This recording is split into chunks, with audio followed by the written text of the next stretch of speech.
You're listening to the Cantina Cast, your home for thought-provoking Star Wars talk.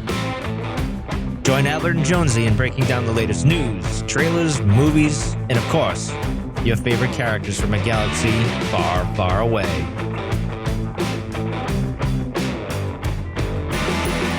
Hello, everyone, and welcome to the Cantina Cast. My name is Albert Padilla, and this is episode 405, Eye of the Storm, where tonight we're going to take a look at both issues of the recent Eye of the Storm comic book written by Charles Soule, which takes place in, obviously, the High Republic era and focuses on everyone's favorite bad boy, Marchion Ro. And speaking of bad boys, look who's here with us tonight. What a surprise. I thought I was everyone's favorite bad boy. You play second fiddle at times, but yeah, it's kind of you kind of go up and, back and forth, I think, between the both of you, but I'll take it. It's your hair, I think, more than anything. I'm just kidding. How are you doing tonight? I'm doing great, man. I'm actually really excited to talk about, we actually got some cool news when it comes to the comic front too. So it's kind of cool that we're talking about a limited run series for comics when we got some news this morning that we'll start getting some advanced copies for Marvel Comics. So coming soon. Oh, are we? Yeah. As of this morning, we got an email response. I sent a note to our publicist guy and he confirmed we'll start to get them hopefully next week. So nice. We'll see if it works out. Yeah. Oh, okay, cool. So pretty excited. What titles is that? This is late breaking news. Like I was even aware of this. You guys are in the know. If you tune in the live stream, you have hearing this as Albert hears it, even though I copied him in all of the emails. Well, yeah, I've been sure busy, incapacitated. Working. Incapacitated, yeah. You look great for having a leveler attack, by the way. Well, thank you very much. So what are we getting? Like, is it all the comics or just the main? So it's not real clear. In my excitement, I kind of just was like, "Awesome, that's great," and didn't ask him like how we're going to get them or anything. Now, right. I think they're all digital. So, but I don't know if they're going to become Adobe or whatever all the things that they do to make sure they're protected at the same time. But I was very general with my request. I was like all the Marvel comics. So the ones I think we're probably most interested in are like the flagship, Vader, Aphra. High Republic, obviously, any other High Republic series that comes from that. Maybe a little Bounty Hunters. I don't know. I don't know if Crimson Reign and like the Hidden Empire and things like that might come too. So I've got really high expectations. We'll see how many come true. But again, these are usually kind of iterative, but first time going into the Marvel verse, if you will. So it's pretty exciting for us to kind of take a new step forward, though. Well, that's great. I'm so happy. I wish I'd read email. I would have known about this earlier or sooner. I wrote a really nice kiss-ass note too, man. Did you? Okay. Good job. Good on you. Well, yeah. I was pretty proud of myself. Hey, and I have started a list for people who are in the live chat tonight. Oh, look at you. This is how on the ball I am tonight. You are. Man. You are Mr. Cantina Cast. You don't even know who I am right now. I don't. So, that's good. Say my name. No kidding. No. How are you? All right, let's talk. Yeah. So we've got a little bit of news to get to tonight. Yeah. Just a few things. Let's talk about this. I guess I've been in the woods all weekend and then I got sick and when I came back, like today, I saw something posted about Star Wars tickets going on sale for Celebration. I'm like, how did I miss this? This was not on my radar. I'm sure it was for a number of people because the minute the tickets went on sale, I kept getting, people were posting, I got my tickets, I'll get your tickets. But I got my tickets. So do you have a plane ticket yet? No, I'm kind of working on that still. I'm waiting for the gas prices to come down. That's probably not a bad idea right now. I've got 2 out of the 3. I've got a place to stay and I've got a ticket. So right. I mean, push comes to shove, you can just walk yourself out to Anaheim. I can drive it. Yeah. Uber it, whatever I got to do. But Uber it. But they went on sale today. The VIP sold out within minutes as usual. Yeah, there probably weren't that many left of those anyway. Yeah. The 4-day adult's also gone now too. As is the which now? The 4-day adults. Yeah, the 4-day adult as well as the Saturday adult. Those are the only 3 that are currently sold out. So oddly enough, you can get a 4-day child ticket, without a 4-day adult ticket, which I don't understand how that works, but and then but everything else is available. So it's roughly $75 per day for an adult ticket. And I think it's like $35 a day for a child ticket, roughly, if you're doing them day by day. So if you're interested, if you're going to be out in Anaheim, we will be there, or at least I will be there. Hopefully, to be determined. I've got a plane ticket and a place to stay. Yeah, no, for me, it's a to be determined. I don't Yeah. Yeah, I don't know. How I'm I'll gonna just get out stuff you in there. my suitcase and we'll get you there. If anybody's driving, if you're within the sound of my voice and you're driving and you want to swing by Austin and pick me up, we can do a road trip. We'll film it. We'll put it on Instagram, all the socials and live stream it. You know what? It'd be a lot of fun. You can make a montage out of it. We could even make an 80. I will gladly edit that 80s montage with graphics and sound myself. Music that I have composed myself as well. So That you've composed. Yeah. Wow, that's a it's tall not order. hard. You just bang, you just get a little, keyboard and beep, beep, beep, beep. And Wait, hold on. 80s You're music. telling me you probably got one like the really short Casio keyboards, don't you? No, I've got a keytar. I've got the whole get Oh, up, man, man. with the strap. Yeah, but the little ones are so They are cute. They're great. Okay, so enough of that. But yeah, Okay. Celebration will be there maybe. And we're looking forward to meeting everybody. I'm excited. There's some folks that I saw on Twitter that are mutuals, but I have never really interacted with them outside of just Twitter, and they're going to be there. And so I'm already pinging them and trying not to sound like a stalker because I don't want it to sound awkward, like, oh, can I see you kind of thing. It just, I don't know how to approach that. Like, what do you ask? You just don't tell them. You say, I will see you there. Yeah. I mean, Hey, just you want to meet embrace up? Albert, just Or- embrace it, I mean, if they know you at all, you're going to be like, Yeah, all right, they already well, know I know their social security number, right? Right. I mean, yeah, you know their like all of their children and their lineage and their heritage. You've already mapped it out on 23andMe. It's fine. So yeah, so don't get creeped out if I ask, can we meet up? It's part of why we love you. Ish. Okay. Okay. Other news. StarWars.com released some Marvel release or pre-release little previews of what's coming in June. Mm. So a couple of ones that are probably of note for folks are going to be Coruscant is going to be part of issue 4 for Han Solo and Chewbacca, which released this past week. The first issue there. We've got the Mandalorian comic adaptation for season 1 is starting in June as well. It won't be the first appearance for Din and Baby Yoda, Grogu on the cover, but it will be their first standalone series. So collectors might be interested in some of those. I'm sure there's going to be a ton of variant covers.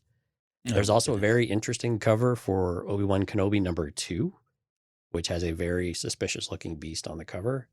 So definitely go check that out. And there's a bunch of other great issues too. And then the Pride covers are coming back out in June as well, which were released back, oh God, I think probably 6 months ago or something like that. It was like issue 11 or something like on Star Wars. But and then like you had pointed out before the show, we've got some excitement for Star Wars issue number 25, which is Charles Soule's, oh man, what is it, like his 100th? I think his 100th Star Wars issue, like in total of everything he's done. And they gave him permission to basically do like pulling in from all of these different eras and everything and coming up with some crazy story. So when you look at the cover, you got everything from Kylo to a younger Obi-Wan and Anakin, and just, you got stuff all over the place on it. So no idea what that actually is going to look like, but it's kind of an interesting idea. If anybody's got something, cool they want to show us, it's going to be Charles Soule. Yeah, and those like in comic books, when you get to 25, that's usually a milestone. Or the 50, every increment of 25 for the most part. Once you get to 100, especially for a writer, something. Yeah, for a writer. Yeah, you're right. But they have some kind of a special story. There's an introduction of a prominent character, or somebody dies. There's usually big news in it, and the fact that he's got all of these characters on there. Wait, did you just confirm that Kylo Ren is going to die? Yes, Kylo Ren does die. Oh, I'm out. In issue 25. But yeah, they usually have something kind of cool. So I'm excited about it. I can't wait to see it, honestly, or read it. Because we don't have enough Kylo Ren material, honestly. I know there was a lot of people, all the Raylos got really excited in my little Raylo group there about maybe we'd get something with him and Ray, or who knows. But it's still one issue, and it's not a supersized issue or anything, so it's likely to be a bunch of flashbacks. You'd be quiet. That no, it could be. I think that would make sense. Yeah, that series is set during Empire Strikes Back. Yeah, around that time. So it's kind of interesting why how those covers are all going to come together, or how those characters are going to come together on the cover. So we'll have to see. Yeah. Okay, well, that's all cool stuff. I mean, Celebration, more comics. What's not to like? I know, right? Here's what to love. We got a new Patreon subscriber. Another Patreon subscriber. Jay MacArthur signed up for the green milk tier. So Jay, thank you so much for doing that. That's again a Subway sandwich a month or a cup of coffee at Starbucks per month. But instead, you've chosen to support our show, and we can't thank you enough. So thank you, sincerely, Jay. thank you very much. Yeah, it means a lot. We appreciate it. Yep. Yeah, I got to update the credits again. You do. Man, see, this is what people should subscribe to Patreon just to make sure that you update them every single Right. week.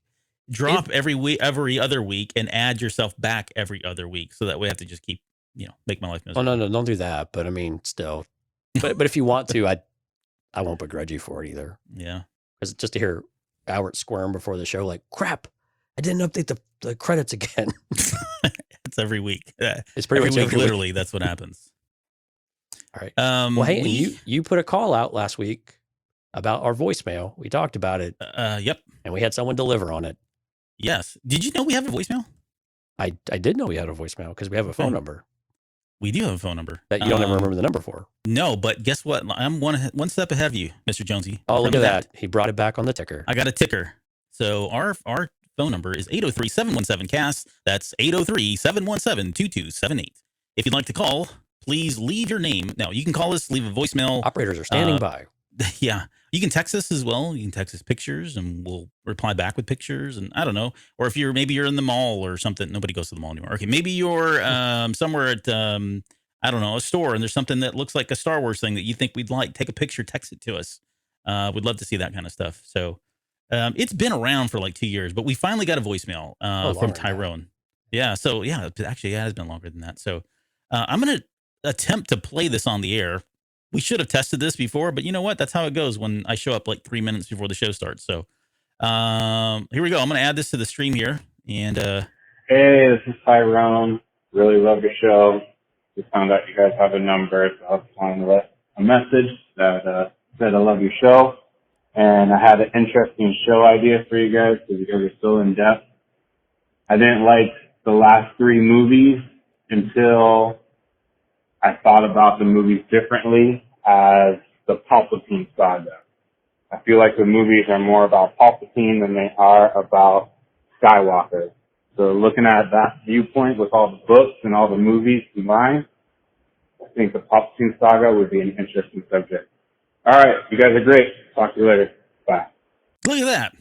That was from Tyrone. Yeah, appreciate it, Tyrone. Really clear voicemail too. We've had some where they don't really work out that well, but yeah, thanks Tyrone for doing it. Yeah, we've kind of brought it up a couple of times. I think you and Mike brought it up a bit too, during some of the days when I was out, and Palpatine really, his fingerprints are all over the entire 9 movie saga and everything in between, right? And so I think this is something it's definitely a thing, and they doubled down on it. Talking about Charles Soule, doubled down on it in the Vader comic, right? And effectively, in my perspective at least, effectively confirmed that he helped create Anakin Skywalker, or at the very least manipulated his gestation. So I mean, it's like that fancy word, gestation. Gestation. I'm in the know.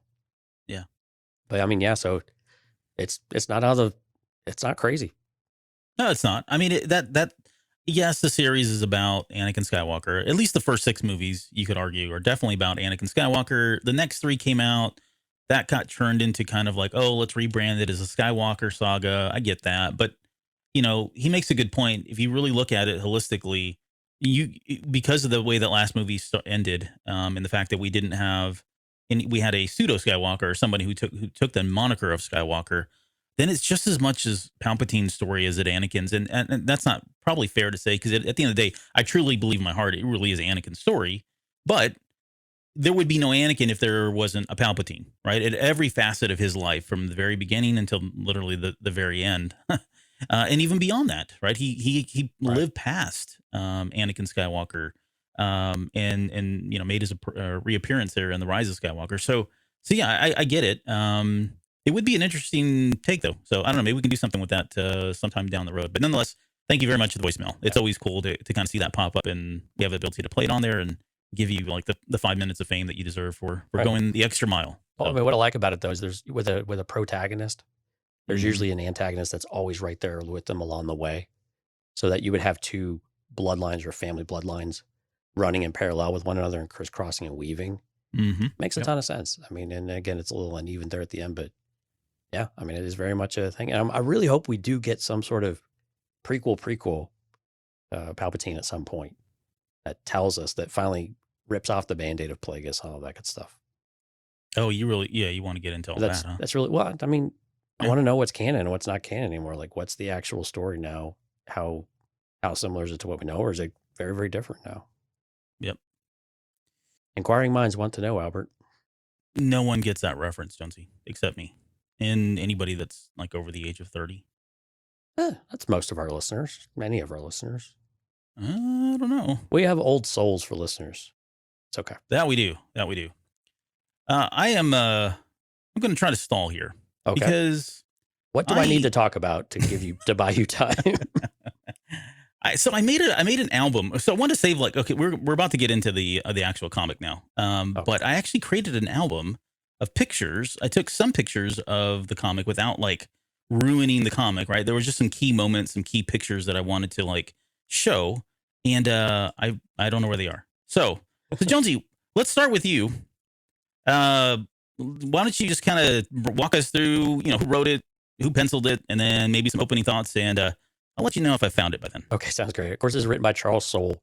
Pencils were by Guillermo Sana, and I believe Ario Anandito did a lot of the artwork as well, if I recall. Yeah, I think so too. Like that. No, sorry, I didn't mean to interrupt you, but that you said that, and I was like, whoa, yeah, you're right. I did see very similar. Yeah, of course, there were tons of different covers to this thing too. But yeah, generally speaking, this is the premise of the book was to really give us a bit of a backstory on not only Marchion Ro, but a bit of Marchion Ro's family and his people. We didn't even know what his species was, I believe, until this comic came out. I think this is the first time they actually confirmed what it was. Mm-hmm. Yeah. And of course, we'll talk through some of that stuff, but also just to give you an idea of, what that progression was. And some of the things that we've seen in the books are brought up in the comic. Some of them kind of a replay of a scene, different perspective, or maybe a little bit before or after. And what's interesting about this 2-part series is that there's no kind of middle act. It kind of goes straight from everything we knew kind of up to Light of the Jedi-ish. And then it jumps right to more or less after Fallen Star, while it's still ping-ponging back and forth. But what I liked about it, though, is that we do get a much better idea for what Marchion Ro's drivers are, both from a bloodline perspective, but also where the levelers came from. And it's plural, right? These things exist. But what's also frustrating about comics is that they give us all of these things, but they don't really give you a really cohesive, definitive story that tells you and just lays it all out for you flat, right? That just here's everything it is. There's still a lot of things to interpret as you go through it. All right, Albert's giving me the signal. He's good to go. Oh, yeah. Or he gave up, one of the two. No, I gave up. No, I haven't. I'm ready. But no, I would agree. Like, so this particular comic was interesting in that, like you said, it's 2 parts.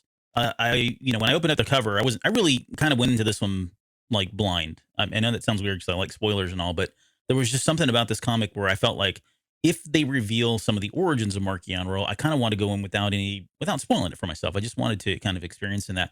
And man, I was so excited when I opened that cover, and we pulled the Band-Aid off within the first 2 pages and jump right into his background. And then the second one wasn't necessarily bad, I would say. I wanted more of the background, and I wasn't expecting it to go flash forward literally almost to the very end. I mean, this comic book, for anybody who has not been keeping up with it or know anything about it, this is the final piece of literature that ends phase 1. Right. Some of the events in that second comic are well after all of the books have happened in phase 1. So just a quick disclaimer, we are going to spoil the comic. We probably at this point can talk about anything that's relevant to the Fallen Star, because there is some stuff that happens at the very end of issue 2 that references some of the things that happens in Fallen Star, as well as some of the things that happen in Midnight Horizon, which I don't want to spoil that because we are definitely going to break that one down a little bit later.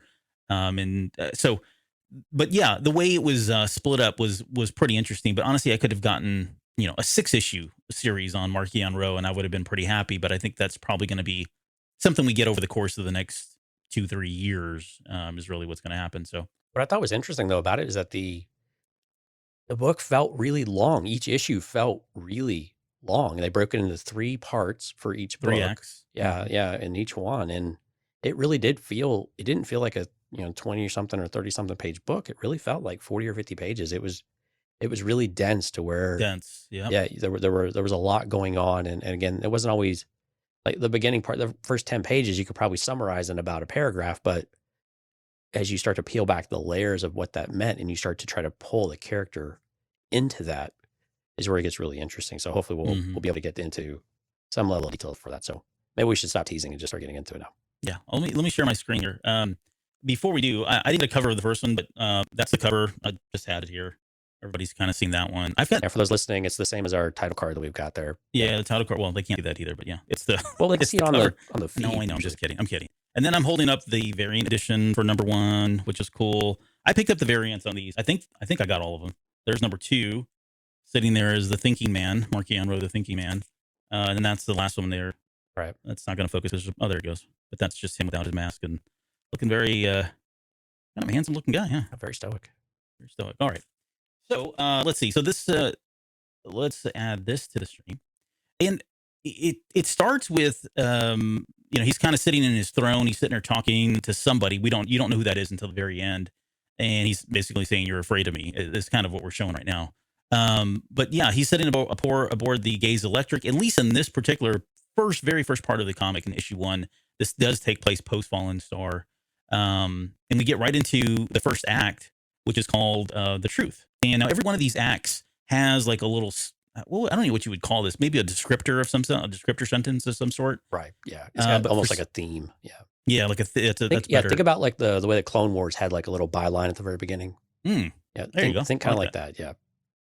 But scene 1 is called The Truth, and it says, in which a people learn valuable lessons and are greatly changed by them in all ways but one. So right out of the gate, we get to learn about his home planet, which is Everon. Did I say that right? Yeah, Everon. And we know this takes place a long time ago. And again, I don't want to show everything because I want, that wouldn't be cool to show all the artwork and all that. But we learned that his species is Evereni, and that name means stewards or caretakers, right? Which is completely ironic because if you think about Marchion Ro, the last thing he's doing is taking care of anybody but one person, and we'll get to that here in a little bit. But a very interesting place. Like, they live on this planet that has perpetual storms, and they've built, these people go in and they build these cities or these lands that are very beautiful, very majestic. Again, I'm only showing one little clip here of what it looks like, but very intricate. It looks like they're kind of like floating in the sky almost, kind of like there's a couple of video games out there like Final Fantasy and Skyriders and stuff like that, right? But these homes that they live in are floating in the sky, and they're almost naive, right? They're almost primitive to some extent in the regard to the world, in that, if we give back to Mother Nature will give back to us, and they almost follow this pretty blindly. Well, they viewed it as more as a symbiotic type of relationship, though, right? Yeah. I mean, I think that was the aspect of it, is it was that give and take. We respect the environment we have. It's challenging, yes, but it also gives us, great things from it until it takes everything away, and it doesn't make any sense. And this is where the lessons start to come into play, where, everything was fine. They lived as people until they can't trust their planet. Mm-hmm. And then again, they call this, the tempest. This is where the idea of a tempest comes from, is from Everon, where these, storms can just erupt, and they have a once in a millennium type of an event. And we learn what that is, later on, but it just completely obliterates most everything that they have. Yeah. And in fact, if I remember correctly, they called it the Great Storm, that nearly wipes out everything. And so, I guess kind of a key point here also is this is where, the origins of Storm and the Tempest and the Cloud Riders. I mean, like, you look at some of the imagery and it's like, okay, this is obviously where they got it all. Right. And this is probably like a century or more ago, centuries ago. So this is not like Asgard or his, his direct lineage of grandparents or anything like that. This is ancestors. Right. Yeah. I think it just said a long time ago. Yeah. They didn't really give us a time, but yeah. No, you're right. We're led to kind of believe that this did take place much longer than we were expecting, I think, out of the gate here. But yeah, I mean, it's just a series of unfortunate events that start to kind of take place for them. Let's see if I got another one here.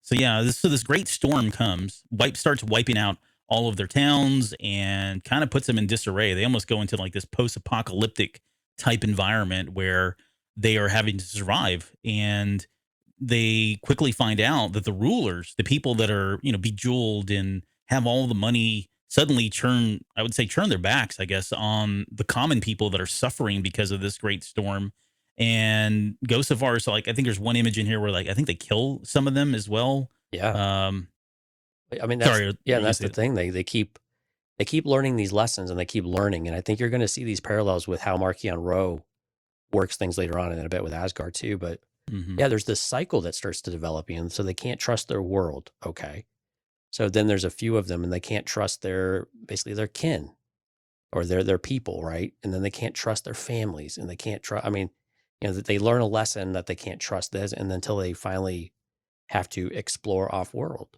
If there's too many people and there's not enough food, the solution is to reduce the number of people, right? These are things that really are rooted in our reality. That these are debates that come up as like, what do you do if you can't feed the planet? Mhm. The easy answer is make more food, right?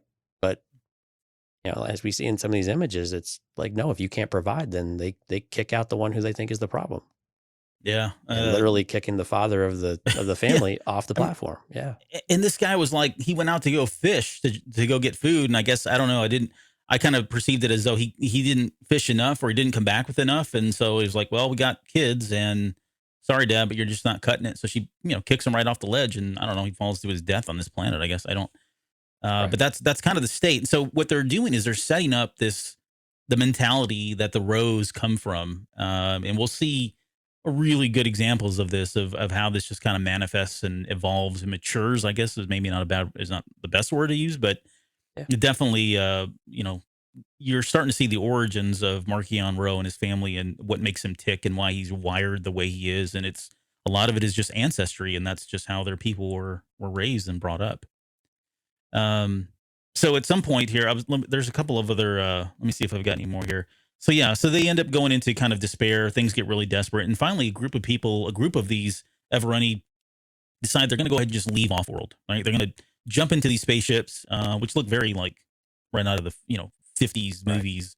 But they take off, and they become the Wanderers.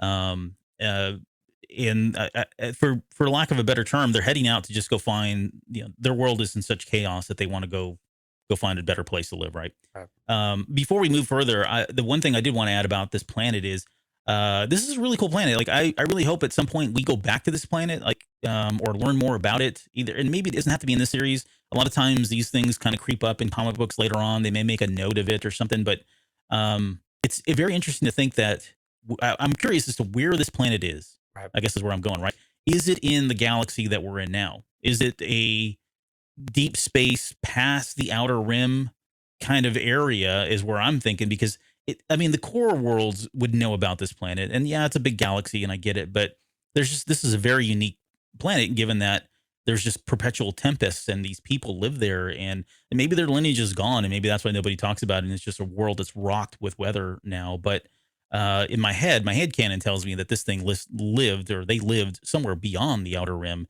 and as they were making their way towards the center of the galaxy is when they kind of started butting heads with the Republic and the Jedi. It'd be really interesting if this was out like in wild space, or out there, Yeah. closer to the Chiss or something like that. Mm-hmm.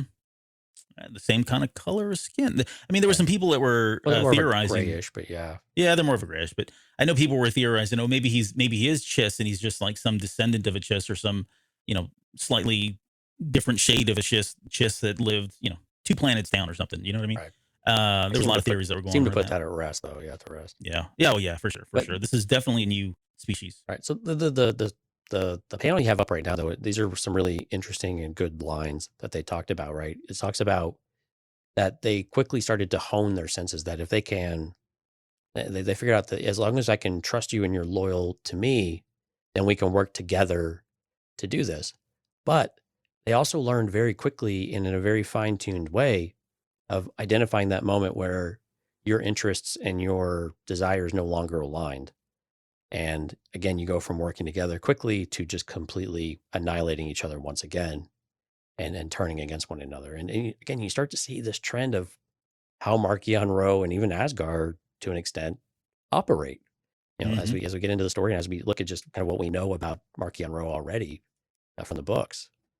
But again, you start to see these trends start to develop, and their hubris, though, starts getting most of them. They're a small band, They're not a big band of people. They're not a big group.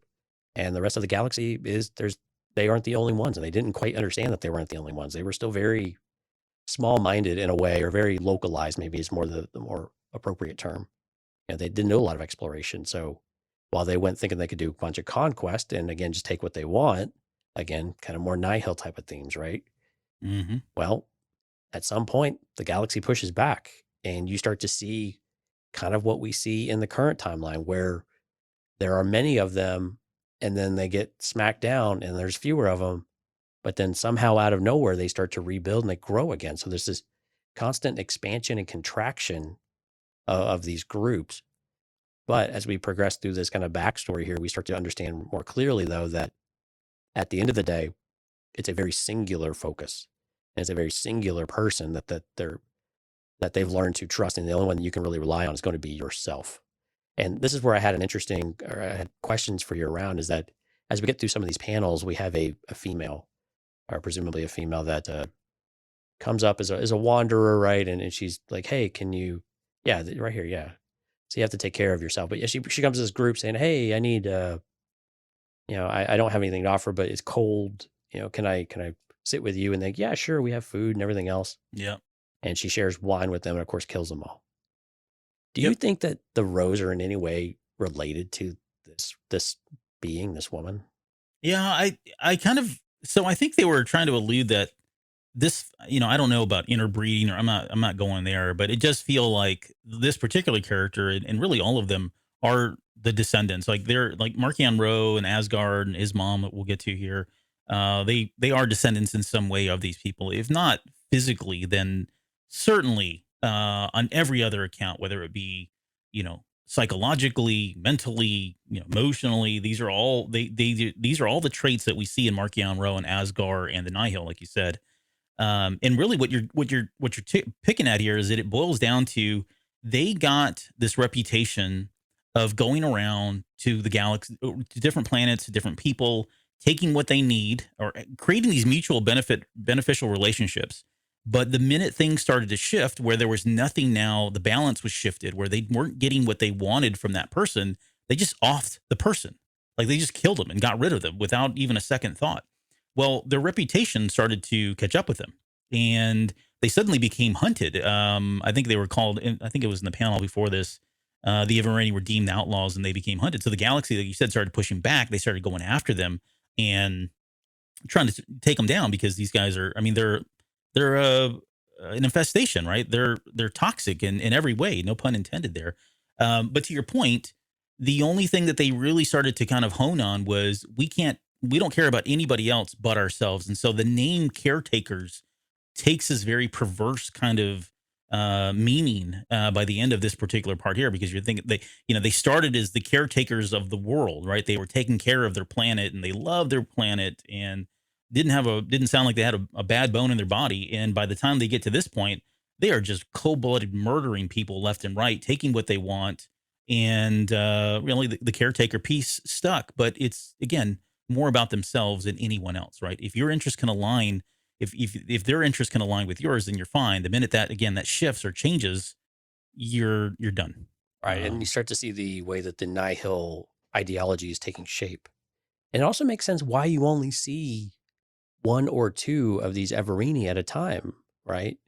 Whether it's the Rose or the Rose mother or something like that. And in these pages where the idea of forming a group with a mutual benefit, with a mutual interest, but you really have they're just a weapon, really. They're just a blade, right? And we're going to have some really great lines here from Rose's grandmother in just a minute, but it's just interesting to see how the history of the culture translates directly into this misfit band that the Evereni then put together, very much in the same way, but it's their blunt instrument.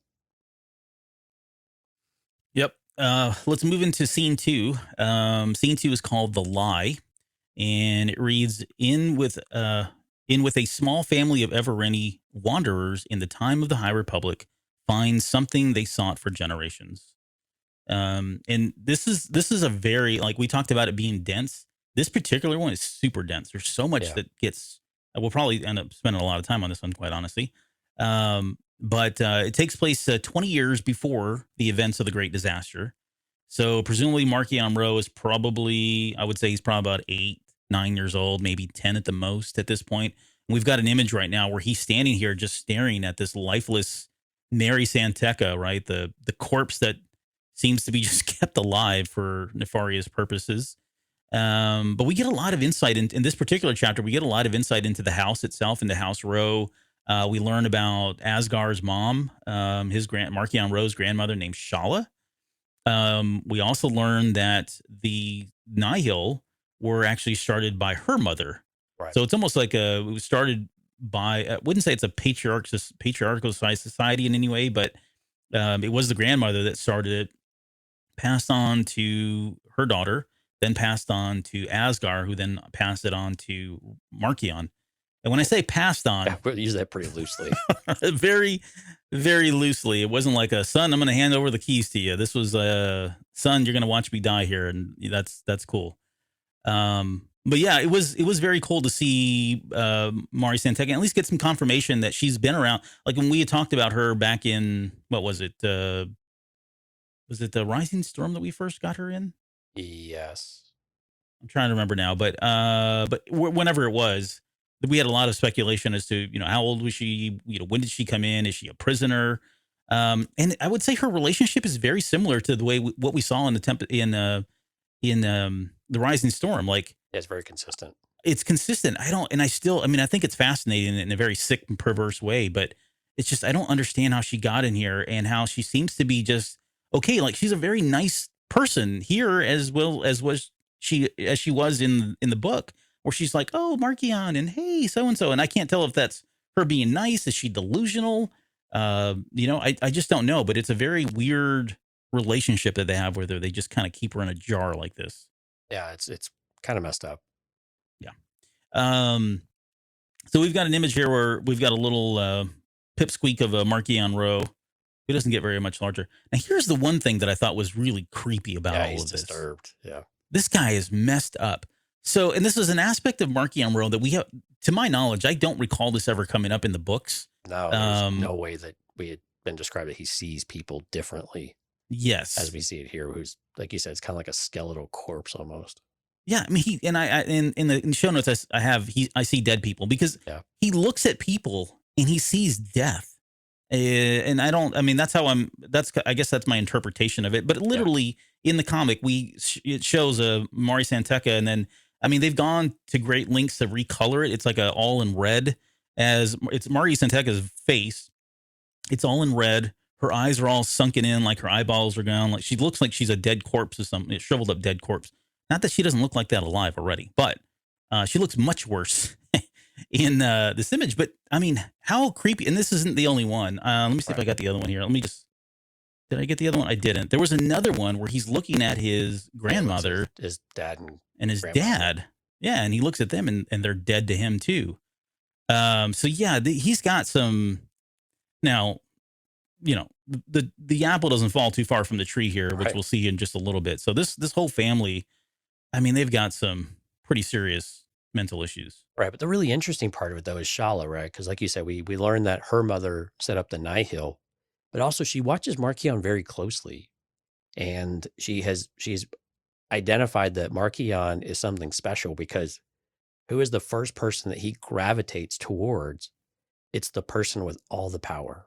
Mm-hmm. And so they've got this, we start to get these ideas that there's been this plan that they've created the Nihil, and they have this, they haven't really done anything with it, but they've created this group with the idea of attacking the Republic and attacking the Jedi.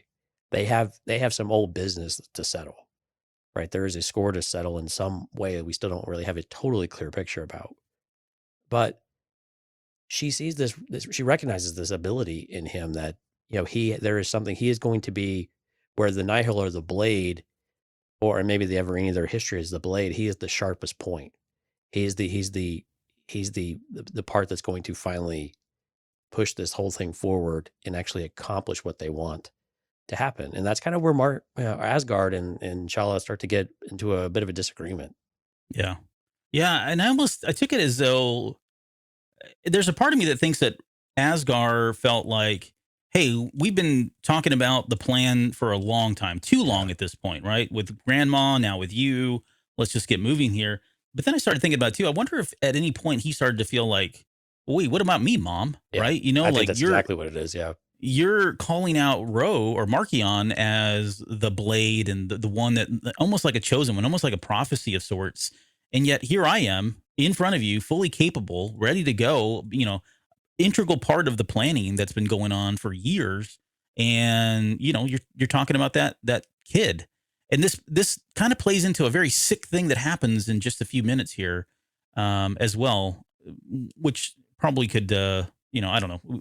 You could interpret it that way. Right. Yeah. I I mean, but, again, we learned that the whole idea of the paths, and this is why Asgard has got such an issue with this, is that he is pretty much responsible, I guess, for the creation or for getting Mari to whatever it is that they're working with the paths to make them work and to basically do them on command and things like that. So it's Asgard's work that has been, presumably putting all of that forward, because he's petitioning her to say, okay, they're ready. We need to. The time is now. He kind of sounds like the Tempests, to be honest with you. The time is now. We should be doing kind of like Paneta. We should be striving now. We should be acting now. We've got the paths work. We should do it. Enough of this Marchion stuff. Let's jump in there. And she's completely against it. I'm like, no, not now. And to your point, I think that's exactly the moment where he's like, well, what the heck? We have all these things, and now you're going to show weakness, and again, this is where we come back to the whole caretaker mentality of, are you willing to strike and take action, or are you just kind of sitting on your hands the entire time? Yeah. There's it's funny you said that. As you were saying that, I'm thinking of Krennic in Rogue One, where he says, we stand here amidst my achievements. Yeah. It's kind of a same vibe that you get from this. Yeah. I hadn't thought about that way. That's very true. There is and really what they're kind of disagreeing, because again, so Asgard wants to move forward with the plan. She says Mari's not ready. I don't know what that really means. Yeah. In particular, I think he proves that that she is, in just a little bit as well. But they also make mention of the great destiny, and they don't really elaborate on this much at all. At this point in the comic, and even this is the one thing, like you said, there's like, yeah, we got some great answers, but there's still some things that are just kind of like fundamental that we do not understand. And first and foremost is, we don't know why, even at the end of this comic, why he is after the Jedi. He says some things, and we'll talk about that when we get to issue 2, but they talk about this great destiny, and the mom's pissed off at the Republic and the Jedi, and grandma was mad at the Jedi. And when grandma's mad, nobody's happy, kind of thing. So I don't really understand why they're still after it. And I imagine we're going to get some background in that at some point, but they have been planning this for a very long time, and they speak about destiny as though this was their destiny, is to bring the fall of the Republic or bring the fall of the Jedi in some way. Right. I mean, there's clearly, there's bad blood. Again, this seems to be a holdover for potentially generations, right? And maybe not even just these 2 or 3 or 4 generations that we're seeing and hearing about on these few pages, but there's some sort of atrocity, and this kind of goes back to the potential prophecy that you've brought up a few times of, the sins of the nameless. Yeah, the sins committed against the nameless. There's a reckoning, right? And something is directly linked to either the Everini or the Ro family specifically. And again, this is where Kufa and some of the characters that we were introduced briefly in Rising Storm, it's kind of, yeah, I mean, there's something there, but it's just out of reach, and we can't quite see it. It's still opaque, and we can't touch it quite yet. But they keep dropping and now they're just like throwing breadcrumbs at us. They're just wadding up loaves of bread and throwing it at us, but they're still not letting us eat it.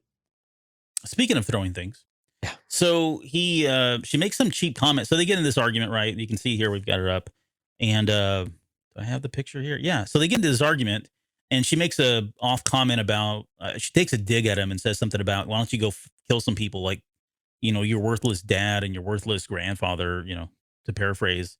And he's like, okay, sure, I will. And then next thing you know, we cut over, and he like kicks her off the balcony, or thud behind Marchion. Yeah. He's like, oh, And so he turns around, he sees his grandmother laying there dead. I mean, she looks completely soulless. Her eyes are all blacked out in this particular image, but yeah. it doesn't even faze him. Like, he's not bothered by this at all. This is just a common thing that happens probably among his people. Yeah, this kid grew up like on a 70s horror movie or something. Yeah. So that's the end of Soule Ro for all of the 2 pages that we got. The other thing, just really quickly on Soule Ro, they also mentioned that she did fight the Jedi and the Republic. At some point, she battled them. Okay, so there is some history there with her, particularly. And then there was, I forget, later on, Kazav and Pan talk about her, and they mentioned that she's a survivor. So it sounds like she's been through some stuff. It's a line of BS, though. Well, because they say the she's dead exact now. same thing about Asgard too. Well, that's a funny, the common theme there is right. A bunch of butt kissers, but a survivor. She had good connections. She had good ideas. Mean as hell. Quote, mean as hell right. is what they said. But she's dead. So there's that. Okay, so he witnesses his dad kill his grandmother right in front of her. We don't know anything about his mom though. No, we don't. I'm curious about that. Probably Avar Chris. What? No, it's knock it off. It's not. Okay, so then Asgard heads down to the people, the Nihil at this point. And so it's funny because the Nihil at this point, they're living in tents, right? They're not in they've got ships, but they're not like the Nihil that we see at the beginning of Light of the Jedi or even in the Rising Storm. They're very much a ragtag crew they really are just marauders at this point with very little organization and kind of scraps. They're not real assertive. They don't really have any direction. And it's clearly rubbing them the wrong way because Pan is there, Kazav is there. It's only a 2 Tempest group right now, it looks like. Mm-hmm. Yeah. So Lorna D is not there yet. There's no one else in the mix yet. But yeah, he comes down here to be with the people and he basically delivers the message that, hey, Soule is dead. I killed her. Too bad. So sad kind of thing. Right. And, this is where they're this is where they give Asgard the same kind of speech they gave Marchion Ro, or that they have the same feelings about Asgard as they did about Marchion Ro when Marchion Ro came back after his dad had been killed, right? They didn't trust him. They were going to try to manipulate him. That all kind of backfired on him, of course. But there is, so he basically pitches this idea that, okay, we're going to finally do what we've been talking about. We're going to ride the storm. We're going to get everybody rallied together. And he kind of makes this bet. Like he bets the life of his child, Marchion Ro. What was the deal? I forget what the, basically it was, if all I want is you to listen to me. Basically, because they didn't want to. Right. And all you have to do is if you kill Marchion, you get the Gaze Electric and you get whatever, you can take over the entirety of the Nihil. But if he wins and you yield, then you listen to me. He just wants their attention because he knows that there's no goodwill here. And they don't respect him. Well, yeah. I mean, and even with Soule, it sounds like they were kind of at their end, kind of at the end of their wits on that one too. So, but they weren't going to necessarily go and strike against her, but we don't really get any context on that one yet. Yeah. But it says he says if you lose, will be. Oh, so then he tells Ro, like Marchion Ro, he tells his son this that I got. Oh yeah, Dad of the Year moment here, right? Yeah, absolutely, Father of the Year. Yeah, if we lose, just remember it's your fault. And our family's hopes will die with you. Yep. And then what does he say? He says, "I know, Father." Like it's just like horrible. Right, that he would even put this up. So not only is he risking his child's life first and foremost, when it's his paths and it's his responsibility. But again, this goes back to Soule. I'm sorry to interrupt, but we kind of missed a part. No, you're fine.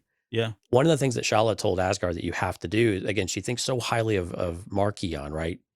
She says that it's Asgard's responsibility to really sharpen Marchion even more and make him even fiercer and tougher. Because what is going to be required to take on the Jedi and the Republic is more than what any of them have ever prepared for or anything that they're ready for at this point. And again, I think that contributes more to Asgard's feeling slighted that, okay, well, I'm not good enough, but now I've got to train my kid to do it, even though he's working really hard to do all this stuff. But so that's kind of the context on that front as to why there's so much pressure on him in the first place, but also how Marchion already knows all of this pressure is already inherently there for him. Yeah. And what I was alluding he's to the guinea earlier. pig. Yeah, that's exactly right. What I was alluding to earlier was, he's got this plan. She's saying Mari Santeca is not ready. And he's like, well, let's just put it to a test. And let me use my child as the experiment here, as part of the experiment to prove that that she's right. And if it's not, then oh well, I'll lose my son. No big deal. Yeah, again, I think it probably is no big deal to him. Yeah, it's pretty sad.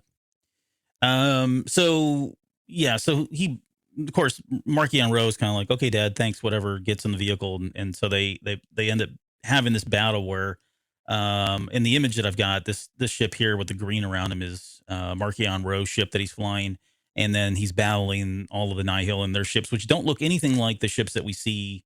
They're not the piecemeal ships that we come to know in Light of Jedi. Fairly slick, yeah. And again, the green is supposed to recognize or be representative of the path, path engine, yeah.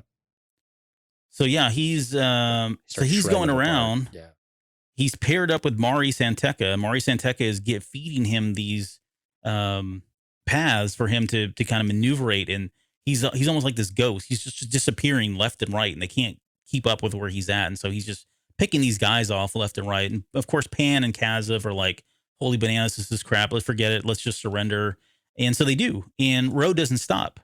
Like this sick kid keeps on Marchion going. Doesn't stop. Yeah, I'm sorry. Yeah, Marchion Ro doesn't stop. He wants to keep killing these people. I don't know if he's having fun or he's sick or it's just a kid thing. Totally emotionless though the entire time. Yeah, you can even see it in that top left image there and the one next to it where he's just poker face, just stoic. He's lifeless. Is really what if you come down to it.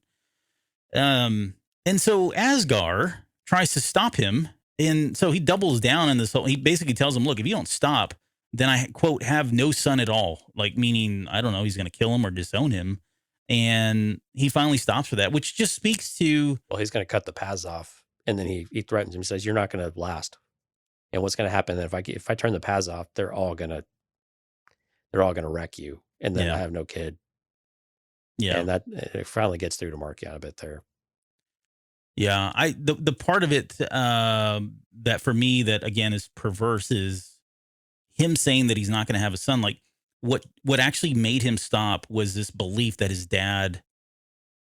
There's a part of them probably believes that okay, Dad's not going to be around or Dad's going to have me killed, and so that's why he stops. Like, and that's just I don't know. It's disturbing to think that a kid would do that because they would, right? You hear about kids that are abused in these horrible relationships and. They still love their parents because that is their dad. You know what I mean? And you got somebody as crazy as this doing to him, and he's just kind of like, okay, yeah, I guess I'll stop. I don't, there's a part of me that thinks he does love him, right? I guess is where I'm going with that. We're not really given that impression. No, we're not. I'm speaking from my own personal experience and wisdom of what kids go through and what they, the pain and suffering they go through for parents that are just fully neglect them at all times. It just, you can't separate those two, in my opinion. That's just. Yeah. With Marchion, it seems like this is probably since day one, since he was born, right? He's been honed in a certain way. And perhaps Asgar has too, right? I mean, presumably his upbringing has been something akin to what Marchion has had as well, right? Mm-hmm. They've all had a singular goal of really looking out for their own interests, but also what to do about the Republic and the Jedi. Yep. And unfortunately, this is the types of things they've decided to go about doing. So here he is, victorious. Asgar saying good boy. Yeah, that's even just more demeaning. Yep. So he wins. He ends up getting, I guess he rallies the troops. There's a big hurrah here where they're all saying ride the storm, and you can see Kazav on the left-hand side. You see Lorna in this too. Is she? She's the one saying, we are your Tempest runners. So this is clearly later on. Yeah. Well, that's probably true because she did come in as a lower rank at first. She didn't come in, obviously, as a Tempest runner out of the gate. Right. But yeah, and then there's Panetia back there who doesn't have his fancy clothing that he wears. So they're kind of slumming it right now. And then you've got Ro wearing his, helmet that, Asgar wearing the helmet that Marchion would wear a little bit later and at times wears. But yeah, that's kind of how it ends here. They do talk about, caretakers again and talking about how that Shala was really a caretaker in the sense that she was able to bring them together so that they could then go on to be something mightier. So at least in that regard, I guess he's given her some kind of acknowledgement. I don't know. In the most backhanded of ways. Yeah. Very much an insult. And then he also says he's a man with a vision, and this comes up a little bit later. It's important in just a little bit here why that term vision is important. Let's get to the next part of here. So this is scene 3, which is the last scene in the first issue, and it's called The Kill, in which through the power of the paths, the Nihil have become much more than they were. An eye closes and an eye opens. And boy, yeah, does it ever. So this opens up. It opens up with this panel right here. And what I'm showing here is Asgar laying there dead. He's got his gray blood pouring out of him. And this is right out of the scene from The Rising Storm, where not quite dead, but pretty close. Yeah. And I think the jury's still out on who actually killed him, or was that confirmed in Tempest Runner now? I think it was confirmed. I got to be honest, though, this really calls that into question. Yeah. Do you think so? I think so, because, I mean, again, what we have is, it's the way these scenes are cut. I guess I should probably back up on some of that assertion, but the way that they're cut, it makes it seem like everybody else, because we thought it was Kazev for a while, right? Mm-hmm. But Kazev seems like he's just kind of off on his own, hanging out in this, in these scenes. Whereas, Marchion is right there. And I got to be honest, I kind of figured Marchion just shoved a boot to his face, kind of like he did with Pan. Oh, yeah. I want to say in Tempest, man, it wasn't that long ago we talked about it, but I thought in Tempest Runner, Panetia or Pan either didn't directly or he just alluded to the fact that he was behind it. Whether he was the only one, I don't know, but in my head, that's where I had it. But nonetheless, the fact is, you've got him standing here, he's bleeding to death, and he's pleading for his son's help. And his son just stares at him like lifelessly stares at him like, I'm not helping you. It's like, this sucks, but I'm kind of enjoying this kind of thing. And, once his father passes, he waits. I mean, he literally waits until his dad just bleeds out. And I think, what was the line he says here? I didn't write that down, but he says something to his son, like, you're just going to stand there and look at me and good boy. That's good. Yeah. Good boy kind of thing. Like that's what I would expect. But then once his dad finally bleeds out to death, he goes up and picks his helmet up and just very nonchalantly walks away. Like, okay, that guy's dead. Yep. And then he comes up, he then walks over to Kazev and Lorna D. They're sitting there celebrating in the Great Hall, and basically says, hey, Dad's dead. And he talks about having a vision. Yeah, we get the same line from Kazev that he gave to Asgar. Same with your granny. He had good ideas, good contacts. But they called him back like, hey, do you think you have vision? Your dad had vision. Do you think you do too? And I believe I do, what he responds with. But again, that's kind of a very different context of it, I think, than what Asgar probably meant it as. Yeah, because I think Marchion's got a very fine-tuned, again, he's the tip of the blade. Yeah, so I think he has a very fine-tuned idea of what his vision is, where Asgar was a bit, I don't know, seemed like he wasn't making enough progress, or it wasn't at least clear enough in his own mind. I thought I'd pick a picture of his vision, and I guess I didn't. I'll kind of just hold up this real quick so you can see it here. But his vision... What's that? Let me feature you on the main screen here. Oh, yeah. So Marchion's vision, like right after he says, I do, we cut over to, I guess, what he's thinking about as his vision. And for anybody that's just listening to the audio, it's essentially what looks like... Yeah, of Jedi. Of Jedi dead, and they're kind of in a Tempest swirl of sorts. It's all red, just like the other visions of the death visions he's had of other people. Yep. So, yeah, I mean, it's... he definitely has a vision. Like he wants to go and eliminate fulfill the prophecy, the great destiny, right? Which is to take out the Republic and take out the Jedi. And why are you still featuring me? I'm not as proficient as this as you are. But yeah, that's his vision. So now he doesn't share that. I think this is inside the mind of Marchion Ro that we see this, right? He doesn't say anything about it. And that kind of ends that ends the that the last thing? Yeah, that ends that's that the first final book issue. there. Yeah. So let's get into the second issue. Yeah, this one just Eye of the jumps Storm. right in too. There are It does. no credits or anything, no prologue, no text scroll, nothing.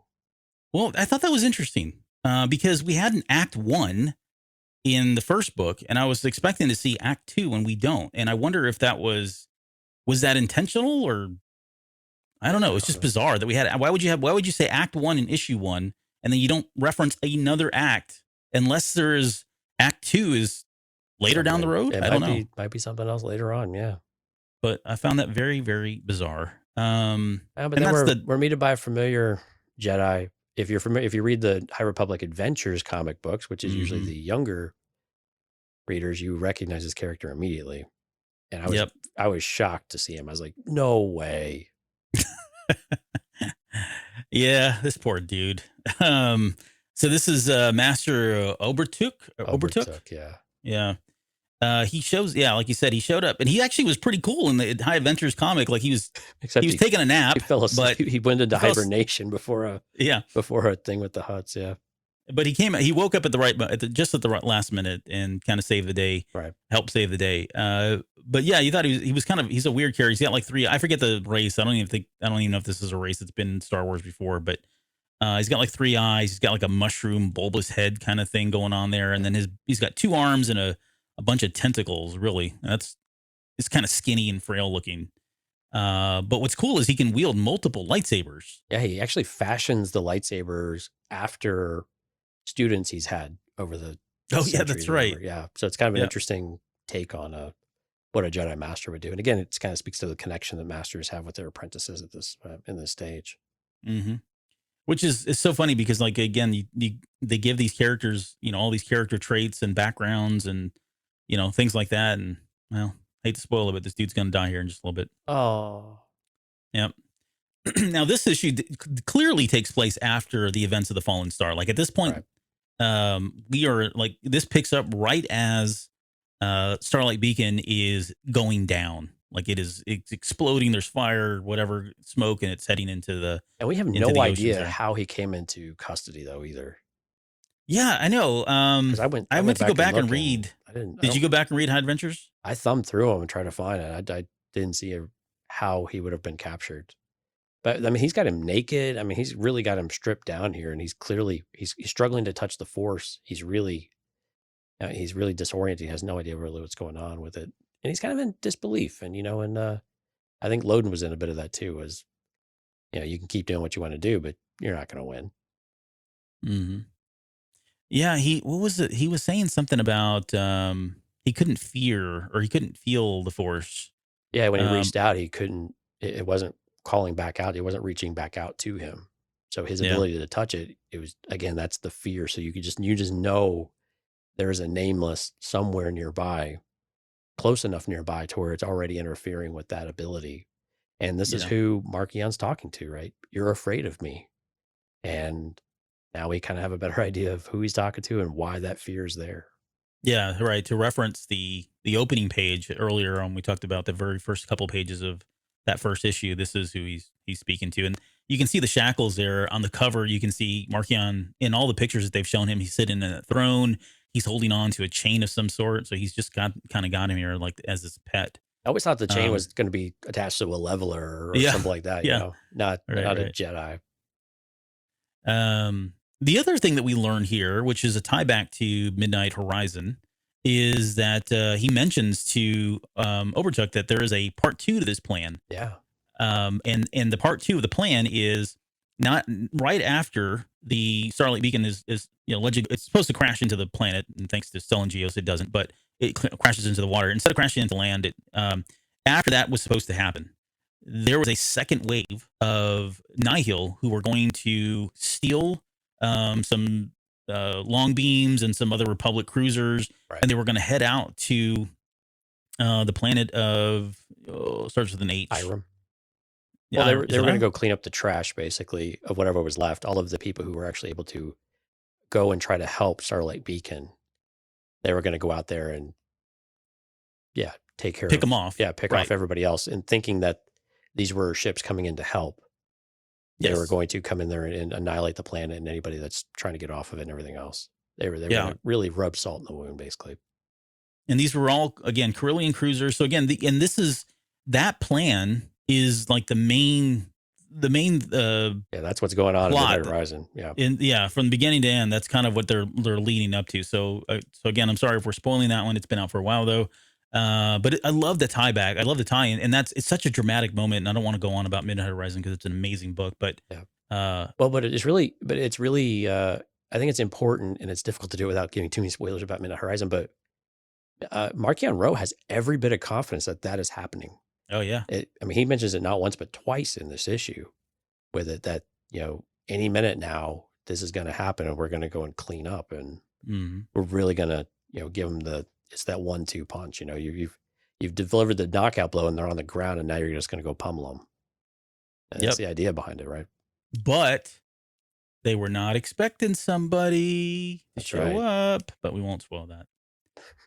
Lauren knows. Yeah.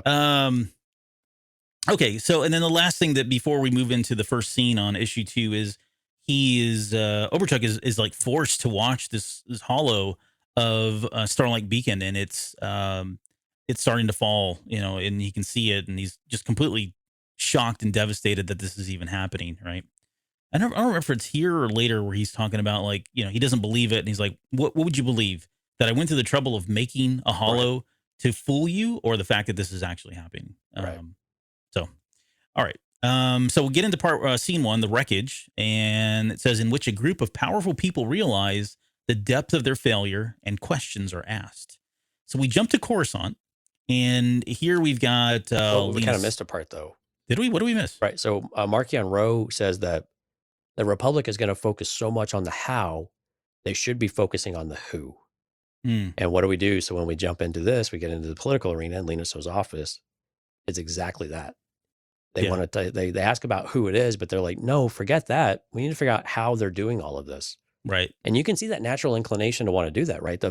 How are they infiltrating Starlight? How are they doing this? And how are they doing? How did Marchion Ro, this supposed eye of the Nihil, not Lorna D, continue to escape our, some of the best intelligence we have in all of the galaxy? Yeah. And so they keep focusing, just like Marchion thought. They're going to focus on the how. But we find that Lena So is the only one who's like, no, this is definitely Marchion Ro, and we need to be focusing on this guy. But again, she's kind of outnumbered in this regard. Well, and she's starting to lose faith as well, I think, too, right? I mean, I think she's losing hope too, especially as these pages kind of go on about what's going on with the Jedi and the Jedi's decisions. And we'll touch on that in a second. But yeah, I mean, you can see the despair, and losing Stellan Geos is a huge personal hit to her, because of what they experienced together in Rising Storm. Yep. No, thanks for mentioning that. I completely missed that part of it.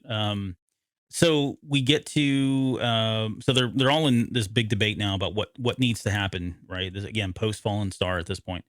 And so you've got Lena So here. You've got some representative from the Outer Rim. I don't think they've ever mentioned him yet. So. And then you've got Opal Rancisis and Master Jedi Vec, or what's his name? I don't think that's Rancisis. Opal Rancisis, the little guy with the wildly beard. I thought they call him. This guy here. Oh, yeah, okay. I was looking at the other guy. Sorry about that. No, I'm trying to think of what's this guy's name? They mentioned him. Oh, Bob Saget. I'm sorry. I thought I had it written down. Maybe I didn't. But I will find it while you continue to talk. Okay, cool. He's got like Vex or Hex or Rex or something like that. Prey Veter is his last name. Well, I was way off. Praetor Samsonite. I was way off. Yeah, I think Praetor Veter or something like that. Yeah, there you go. Veter. He's a German Jedi. But they're all kind of talking about what happened and like what are our next plan? Like, what do we do now? Kind of thing, right? They're kind of reeling at this point. They're back on their heels. They make a comment about how the Nihil were able to get into one of the most heavily defended space stations, and I was like, "There's not baloney." I mean, that was too easy for them to get into. Right. I don't believe that for a second. You're starting to sound like a separatist. She also mentions, sorry, these are the weird things that creep in my head. They also mentioned that it's been a year now, right? So since the Nihil showed up. So we're a year into the storyline, I guess, and they're just now discovering who the real leader of the Nihil is, being Marchion Ro. And for them, this is like a huge revelation. Like, man, they've really gone off. I mean, they had Avar Chris, Light of the Galaxy, out there chasing ghosts, literally. I mean, she was after the wrong person. This guy really kind of pulled the wool over their eyes, right? Right. No, yeah, here it is. Per Grandmaster Veter. And they also make mention that many members of the Jedi Order perished in Starlight Beacon. So we've talked about the ones that died when we did our first part of the Fallen Star, and we have more parts coming. But it does sound like there were a lot of other Jedi that may have died in Starlight Beacon that we're just not aware of, either because they were on the space station when it went down, or there were some groups that came to help. They could have docked and went down with the ship at that point. And that reference could be the fact that there are a lot of Jedi now that aren't there. And so where does that put them, right? Their forces are dwindled now because they've lost so many by putting all their eggs literally in one basket up there that went down in a blaze of glory into the ocean. Right. They do confirm Nibasik and Stellan were two that died. There's a cool shot of, I don't know if it's cool, it's kind of sad, really, but there's a cool shot where Lina So is kind of like looking down, like you said. She's thinking, my goodness, this is the man that saved me, and now he's dead. And what does that mean for us now? The hope is starting to kind of fade away here. Right. And they pick up on Ro's speech. He gives a speech at the end of the Fallen Star where he's talking about this galaxy now belongs to him, like it's his galaxy. Right. And I didn't pick up on this when I read the book, but I'm gonna take Lina So's word for it, I think, because she's the one that calls out that he pauses right before he says this galaxy is his. He was almost going to say this galaxy is ours, Right. meaning that like Jonesy, he's a good student. He's pulling the book now to pull the line to see if that was how they do actually say it, because I remember in the audiobook. Oh, okay. But yeah, so she picks up on that as well, that he corrected himself and said this is his, which kind of speaks to his I guess I wouldn't say ego, but certainly what are his plans? Like, this is he wants to be the main person. There's what's the word I'm looking for here? There's a vanity about him, right? In some regards, he is taking ultimate accountability, and he wants he is ready to unveil himself, right? Yeah. And yeah, Helena, so this is how the book reads it here, just the last paragraph and a half or so. The Nihil have proven our power, and we will use that power however we choose, as Marchion Ro. This galaxy, and this is where it pauses, he says, he knew he should say is ours. He should reference all the Nihil in this statement, unify them in his ultimate statement of purpose. Instead, Ro said that what he truly believed, this galaxy is mine. This galaxy is mine. Right. So says the good word of Cabin Scout. The good word. The good book that you put down there. Okay, and so at this point they put a ransom out or I guess they put a bounty essentially for Ro's head. That's a rah-rah moment, man. They're all like, we're going to even his own family's going to sell him out. They're like, wow. Yeah. And then Lina, so yeah, the way that the art is written here, she's like all pointing and she's all very. Yeah, she like commanding. takes command. Yeah, no, I like that pose. She's like, it's great. It says, I'll offer so many credits, even his own family will betray him. Probably didn't take a lot. No, he's already killed him. Yeah. And then here's the big kicker in the butt, in the galaxy's butt. They did not see this coming. The Jedi are like, hey, we're gonna just sit this one out, guys. Yeah. By the way, we're calling everybody back in.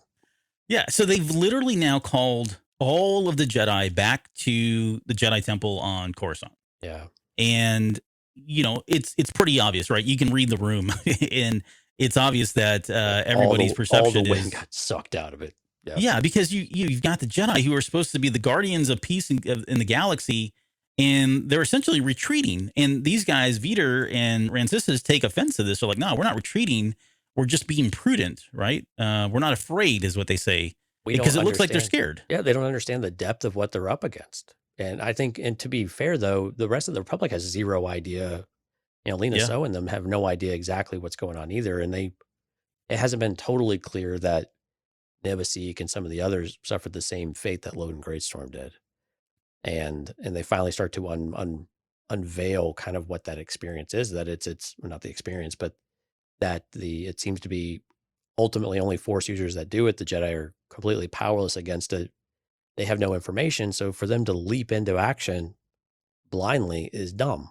Basically, is what they're trying to tell this senator who's, if the galaxy are banning us, what hope do we have? And they're like, well, we're trying to figure this thing out, but we need time to read more research. And they're like, well, what about Emmerich Kaftor from Trail of Shadows? Which is commendable. I mean, they did discover something. I mean, they know it attacks Jedi. We know that Ro has them now. They're not sure how many there are. Right. But they really, at the end of the day, still don't know a whole lot about these guys. Yeah, they really don't. But so it's Franciscus who says the Nihil have a weapon. We do not know what its nature. We do not know its nature, but we know it targets Jedi, and we are uniquely susceptible to it. So they're saying, look, we're going to go regroup and try to rethink this because we are obviously not effective here. We're just getting killed left and right by this thing. I bet you they have Reith in a library now, huh? Yeah, right. He did good. I'm so proud of my little boy Reith there for Midnight Horizon. Okay. And I think that's probably the end of that one. Yeah. So it ends with this kind of big cliffhanger moment, or not cliffhanger, but shocking moment that the Jedi are all being called back. So again, that's just, if you think about it, right? Every Jedi that's out there, and they've been going through the effort of trying to traverse the Outer Rim and be available and all that. They're pulling everybody that's left back. And I just wonder what that's going to do at this point when we get into phase 3, I guess. Yeah. And by the time we get to the end of this book, you can see what the ramifications of that are going to start to be pretty quickly. Yep. Okay. Scene 2 is called The Hunt, in which the source of Marchion Ro's weapon against the Jedi is revealed, while its name and nature remain obscured. So you've got Marchion Ro here in this left panel here, and he's essentially called together 7 of his most devout Nihil type people. 7 of the most brainless, loyal ones that will follow him without any kind of question. Right. Yeah. Which is how he sees them, right? We saw that in Fallen Star. It's how he views these folks. The only ones he can trust are the ones that are completely stupefied in his presence. Yep. They're all fanatics. I think he gives them a name of Shi'ar, which was there an apostrophe in that? Because I wrote Sheer. So I think there's 2 uses. So they called it the Sheer. So that when the Great Storm came on Evron, they called it the Sheer. Now later in the book, I'm pretty sure they called Marchion the Shi'ar. Mm-hmm. I don't know if it was the group. I'm pretty sure it was Marchion was the Shi'ar. I can't remember the exact quote, but I'm pretty sure they referenced the Shi'ar, and I think it was really supposed to be directed at him. He is the Sheer. He's wielding the Sheer, I guess, if you will. But he is the Shi'ar, is the owner of the Sheer, the originator of it, or something to that effect. That's how my little brain reconciled it. Okay. Yeah, something to that. Okay, that's dumb, but yeah, sure, we'll go with that. No. I honestly, it was kind of, I wasn't sure. Like I was reading it right. Like at one point, it felt like they were talking about Marchion Ro, and then I felt like they were talking about these guys. And the point is, they're using a clever name here to kind of they really slip it in there to too. what they're going to do. Yeah, they slip it in there. Yeah. So, okay, so he brands them as the Storm. You can see their little shirts here. They've got the 3 lightning bolts that would pop up later on the ships of all of the Nihil. And they're going to travel to a planet, and they're going to get a great weapon. That's kind of all they know. So they're like, sure, we'll do whatever you say. Well, when he brands them, he branded them with the Nihil logo on their foreheads. Yeah, I've got a good picture of one later. To unify them in their pain. Yeah, there you go. Yeah, that one sees it. But yeah, basically he calls them all together and he unifies them in their pain. And that's how you guarantee loyalty and that they're in it. Because if they've already gone through that, then they will continue to go through whatever else you put them through. Yeah. And by branding, we literally mean they show a hot iron brand with the Nihil Tempest symbol. Right. Yeah. With the swirling storm. Yeah. Yep. Like if you've ever been to Bonanza and they used to brand the steak before they served it to you. Yeah. Or, every commercial, or if you're just live in Texas. Yeah. Or my neighbor, whatever. Right. Okay. And one of these looks like an orc, but more on that later. Okay. So they head to this planet. Like Grand Inquisitor. Does he really? Let me see.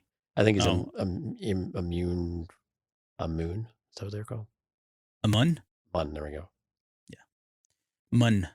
Okay, so they head to this planet, and it's a really cool planet, by the way, which we'll This is show pretty a wild. picture. Yeah. And they're kind of flanked by some other ships as well. Like there's some little, like, I don't know, he basically gets a bunch of little co-pilot ships to escort them. Yeah. So they And basically get a bunch of newbie strike recruits to fly in there to be the cannon fodder. Yeah, the I meat guess the shield. planet.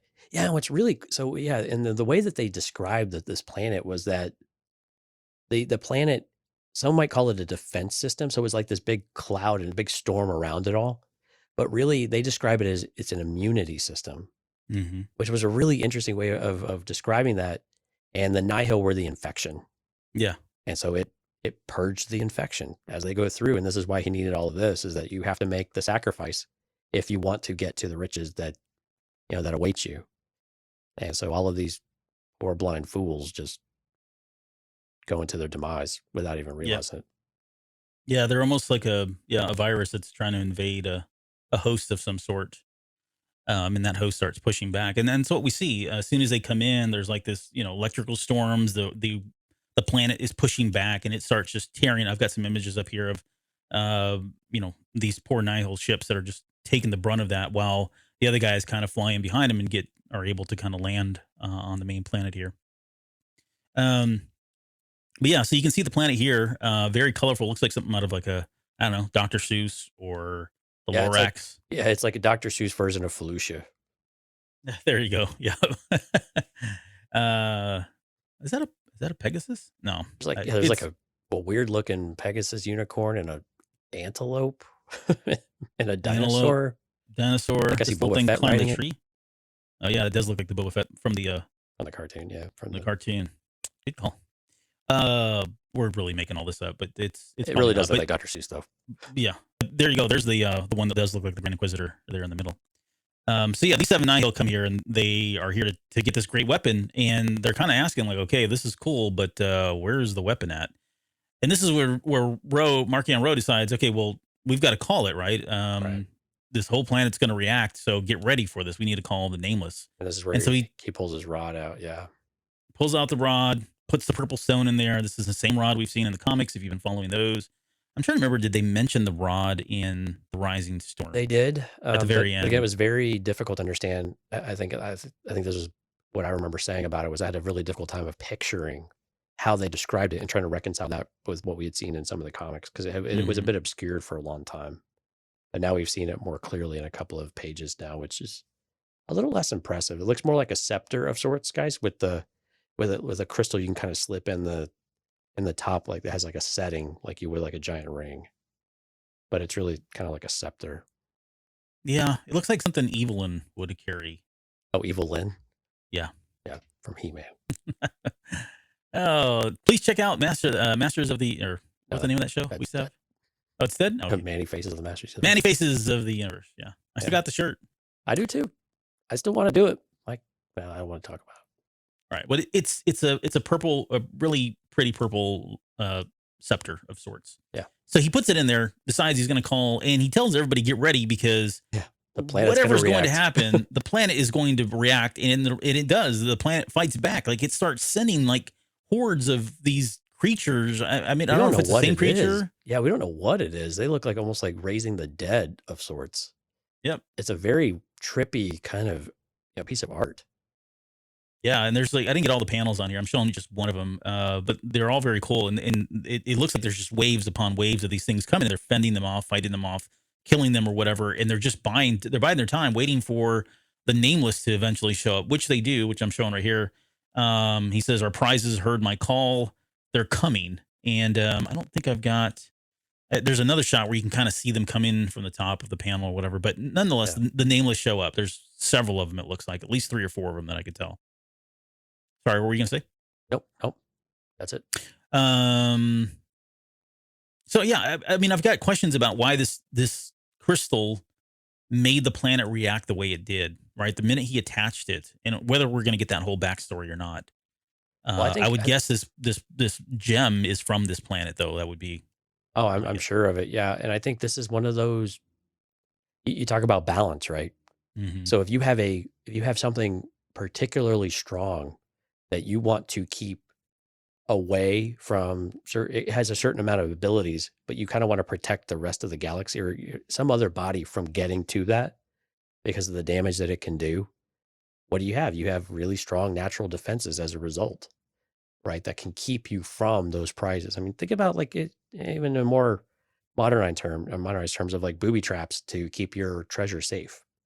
It's the same type of thing. To get to the treasure, you have to go through peril, but these are natural, phenomenon that are saying, no, this planet really needs to protect all the, well, I'm going to call it riches because that's what they call it here, but what it has in store, what it can provide is almost unnatural, and those should not have it. But again, this goes back again for centuries and for generations rather on Marchion Ro's family, that this is all from the stories of his family have been passing down through the lineage, that he doesn't even sure the planet existed, but it does.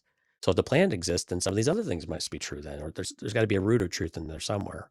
Yep. And so again, he keeps kind of pushing it further and further, saying that, okay, if there's got to be truth to some of this stuff, and this kind of goes to kind of what we saw in Rising Storm at Kufa again, when they're in the caves. But yeah, that's how I see it though, is it is very, the planet has to protect what it has because it's not really supposed to get out. Yeah, I like that. Yeah, that adds up, especially with some of the panels we're not showing here. Yeah, it makes a lot of sense when if you guys go read this stuff. Yeah. Yeah, or just see it too. So we can read words, Albert. Yeah, we have a very educated base. Did I get the full picture here? No, it's a little bit later. It's later in the tube. Yeah. Yeah. So even still, it's still not great. I don't know why they obscure these things so much. I don't know. I mean, it's better than we've ever gotten. Like I thought we were just going to get this image where you see the eyes and High Republic 15 officially, I think, is the first full image of a nameless. Mm-hmm. But yeah, even still, it's still pretty liberal with first full view of a nameless. Yeah, yeah. So we learned a couple things about the nameless here at this point, and you can call it the leveler, you can call it the nameless, whatever you want. It's the same thing. And by the way, you mentioned it. The quote from Master and Apprentice: "Only through sacrifice of many Jedi will the Order cleanse the sin done to the nameless." As though something happened to the nameless, right? There's a sin that's been committed against them, and the only way to cleanse that, and I don't. Maybe that's a show topic later on down the road, right? But I still am trying to wrap my head around what that could possibly mean. Well, and I still think it's got duplicate meanings because I'm still not convinced that the nameless aren't Marchion Ro's people too, or Marchion Ro's family. Mm-hmm. And nameless being that their species has been more or less wiped away from existence. They're not in any kind of records. The Ro family is clearly a bunch of single individuals that kill each other down the line. So and there's clearly a history there as well. So it wouldn't surprise me if, like everything else that we've experienced so far, that it was more than one thing. It was both the Ro family specifically as well as these creatures. Yeah. Yep. But the other things that we learned about the nameless, aka the levelers, is that he confirms they make the Jedi afraid. It makes them weak, and then they die. He also says makes them dead. Makes them very dead. Yeah. He also says the Jedi know about these, and they've known about them for very long, but they've suppressed that knowledge. Yeah. And now I'm thinking, okay, wait a second. Now it's all making sense for you now. Yeah. Well, and it's is the first person I'm looking at is like Yoda, because we saw him buck out earlier on. High Republic Adventures, right?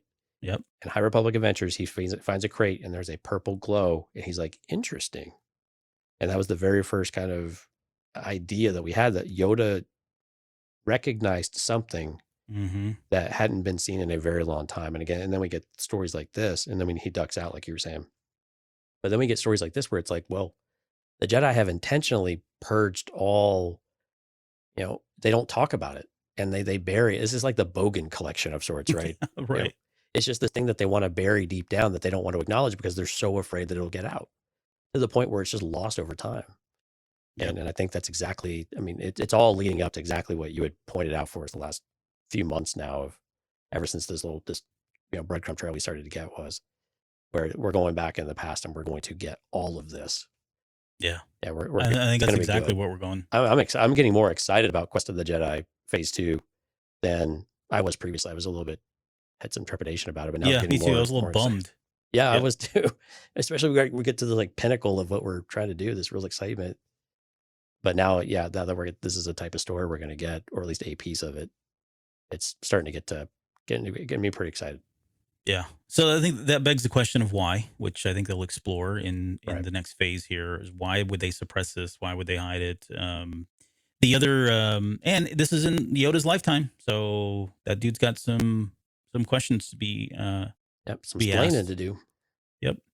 And then we also know that Ro's family used these creatures against the Jedi years ago. So this isn't the first time And they the Ros have done this. right, and the way they make it sound, the Jedi didn't have an answer for it then.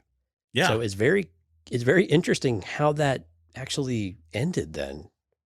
Because again, Yeah, because the Jedi are still around. yeah, exactly. And so that kind of also tells you though that the Ros are usually kind of full of it. Right? I mean, usually the people on the losing side of history are a little bit full of it too. With I don't want to say that because that's not always true, but you get my point though, right? That they make it up to be this big thing, but then also you look at them like, well, why are you? There's one of you. Mm-hmm.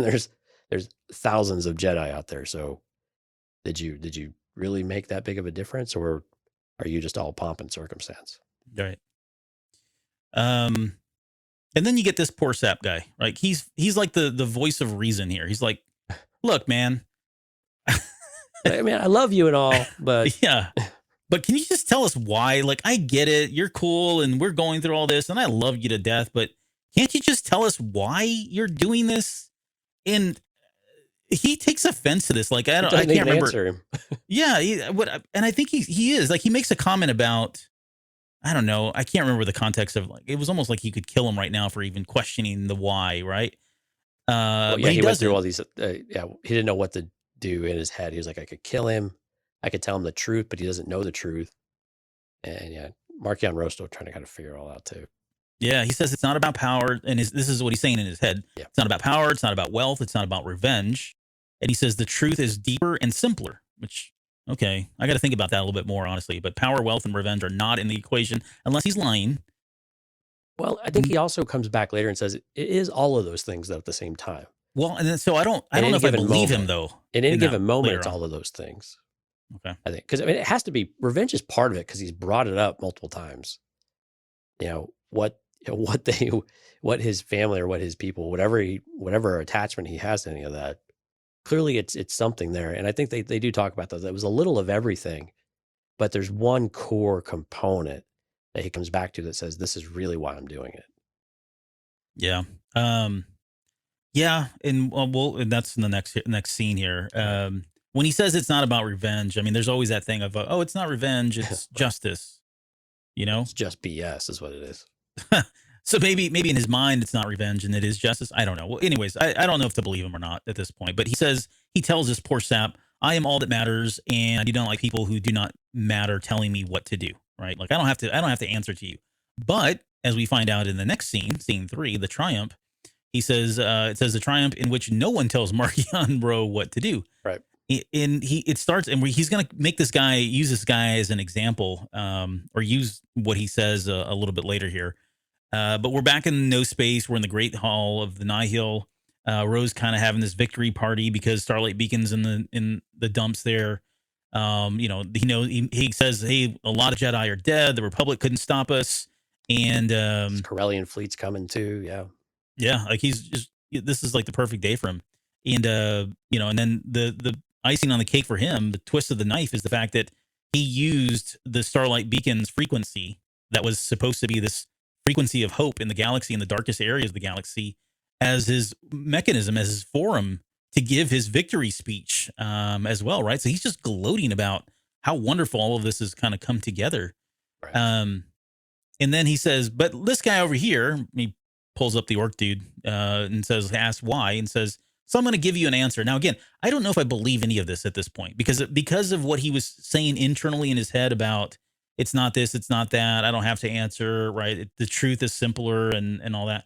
So it's really hard for me personally to kind of take him at face value here. But he says it's because they need two things. he wanted to prove the reason why they're doing all this is he wants to prove that the Republic and the Jedi power are meaningless against the Nihil, right? And he uses the fall of Starlight Beacon as an example. Do you buy that one? It sounds like there is some truth in that, given the way his actions and words. Yeah. Yeah. Okay. And here's the one that I was like, I don't know about that. See, this is the one I take at face value quite clearly. Yeah. Actually. So the second one, he says, a place to live free of the Republic and outside of the Jedi reach. And I would say, yeah, no, you're right. There is. Okay, I take it back. Not at face value. There's still more to it. That's a byproduct of it. Yeah, that's a side effect. Right. I think what you're saying is he wouldn't go through with something that we're going to talk about here in just a second if he didn't believe this. Like, it just doesn't make a lot of sense that he would. Okay. Right. But he mentions setting up a halfway house for anybody or anything. No, he's got bigger plans here. But he's got Chancey Yarrow's gravity well. So this was brought up in Out of the Shadows. I think it was first mentioned. Yeah. And then it came up again. It really got lost in that book, unfortunately. Yeah, but it got brought up again a little bit later. I think it was in Fallen Star. I think someone mentions it. I don't remember now. I believe so. But the tech is in his hands, right? He's got that. And so he wanted to create this place where the Nihil could leave. He wants to have their freedom, right? Outside of the reach of the Republic and outside of the reach of the Jedi. He doesn't want it seems very, I don't know, Texan. He basically wants to secede from the Union, right? This is what he's saying. I hadn't thought about it that way, but you're actually kind of right. So he creates, because it happens all the time. You see you drive around, there's trucks everywhere in Texas that say, secede, and we don't. The nationalists, the Texas nationalists. Yeah. Him and take it. Which is fine. I don't have a problem. It's to each their own. But this is a new piece here. So in the image that we're showing right now, it almost looks like there used to be a toy where there was a ball with had all like little suction cups all over it, and you would throw it and it would stick to the wall and then it would roll down the wall. All right. It looks like that, but it's floating. It's got electricity all over it. And it's called a storm seed. So we're going to hear a lot more about these. I guarantee you in the future. But apparently he's created a lot of these. He's using the tech that's that he got from the gravity well. Yeah. And he's already deployed these out into the realms of the galaxy in the outer rim through hyperspace. And he's basically roping off what he considers Nihil space.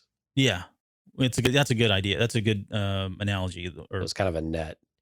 Yep. Yeah. So what the Republic is doing, if you remember back from the first issue, or I'm sorry, from the beginning of this issue, that the Republic was going to send out reinforcements to, since the Jedi aren't going to do it, they're going to send the Republic Defense Coalition or whatever, the RDC. RDC.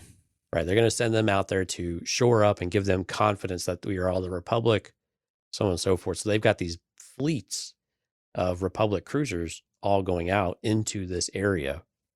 And the Storm Seeds, they have two things that they do. One, they snag you out of hyperspace. And then two, the storm aspect of it is they wreak all sorts of holy, what, all over your, I guess, your machinery and your electronics to where it starts to blow you up. Yep. And so that's what we start to see. We see this entire Republic fleet get annihilated from, this right here. It's just explosions. I mean, this is a pretty dense picture. This is not really how hyperspace works. We can have a lecture on how this is not real, but yes. But it's they cannot get to this area of the galaxy now because Marchion Ro has completely roped it off. Now, I think this is maybe the point you were perhaps wanting to make. If Marchion Ro, so I believe Marchion Ro's real objective is not being told what to do. He's still a child in that way. That's kind of how I view him. He's a child, doesn't want to be told what to do, especially by people who have perceived power, Republic and Jedi, right? Who haven't, they don't want them, but they still want to do whatever they want to do, manifest destiny kind of type of thing, right? At the same time, he has completely cut them off from being able to get out and do whatever they want to do. Yeah, I think blocked them in. Right. I mean, I'm assuming they could probably turn these things off and go out and come back whenever they want. But at the same time, the Nihil haven't really been they kind of want to strike wherever they want and kind of go accumulate whatever they want, not necessarily come back to a single place to call home. And so I think that's the part that I'm with you. There's something that isn't consistent there and it makes you distrust what Marchion Ro is saying. Yeah. I mean, plus he's a liar, but I mean, still, you Right. just, there's just something that doesn't work there based on everything else we know, and some of his other actions that, of course, his peons aren't privy to. Yep. And the other, I guess what's also happening here is they make mention of 10 full sectors of the Outer Rim have been sealed away. So it's a pretty large It's a big, piece of the land or piece of the galaxy. It's pretty much all of the Outer Rim, I would imagine. I don't know, big chunk of it at the very least. Yeah. Yeah. So he's created this kind of separate space now. It's so weird too, or it's funny and cool at the same time. But he always talked about no space and how he was. You think about the Nihil where they were always trying to be in their own space, and part of it was for hiding and stealthness and all that. But there's probably some truth in here and him wanting to get away. So I don't know if this was part of the great destiny. I don't know if this is part of the simple truth that he was speaking to, that they just want to be left alone and they want to be independent in some way. But Lina So, they all look at Lina So at this point. They're like, because this happens, right? There's ships that are dying or blowing up, and they're all getting completely surprised by the fact that these storm seeds are out there and destroying ships that even try to enter into that space. And so you've got this last scene, which I thought was really cool. Everybody turns to Lina So because she is the chancellor, and they're like, "Hey, what are your orders, ma'am? What do we do here?" And she's like, the look she gives you is just, I don't know. Yeah, no, and it was drawn really well. Like it's And you can just see the sadness. I mean, just the despair in her eyes, and then it's a very kind of basic drawing, but man, it captures everything that you would feel if you were in that position. Just this hopelessness. Like, what do you do? Mm-hmm. I mean, they keep outwitting you every single turn, and they just keep making things worse and worse and worse. What do you do? And she's probably about at wit's end. I imagine there's going to be a lot of people at wit's end with her here pretty soon too. Yeah, well, that's probably coming. We've got and this is not the last panel. There's one last piece here, but I do want to just kind of recap. I mean, you have Starlight Beacon's gone. You've got tons of Jedi that are now gone. The Jedi have retreated. They're afraid. They know there's a weapon out there that can kill them immediately, suck the life out of them, kill them, turn them into a husk. There's still the weapon that negates laser bolts out there somewhere, right? Yeah. So that's may come into play here soon. And then you've got Marchion Ro, who is now essentially taken a piece of the galaxy for himself and made it so that no one can kind of even come in or go out because of these storm seeds that they disrupt gravity. And it's, I'm not sure how it works just yet. We're going to probably find out at some point. But they don't even have a way to get to the Nihil at this point because they've kind of essentially just blocked themselves in and claimed Well, they don't have the a way space. and they have a way to get to the people who are on the other side of that net. Yeah.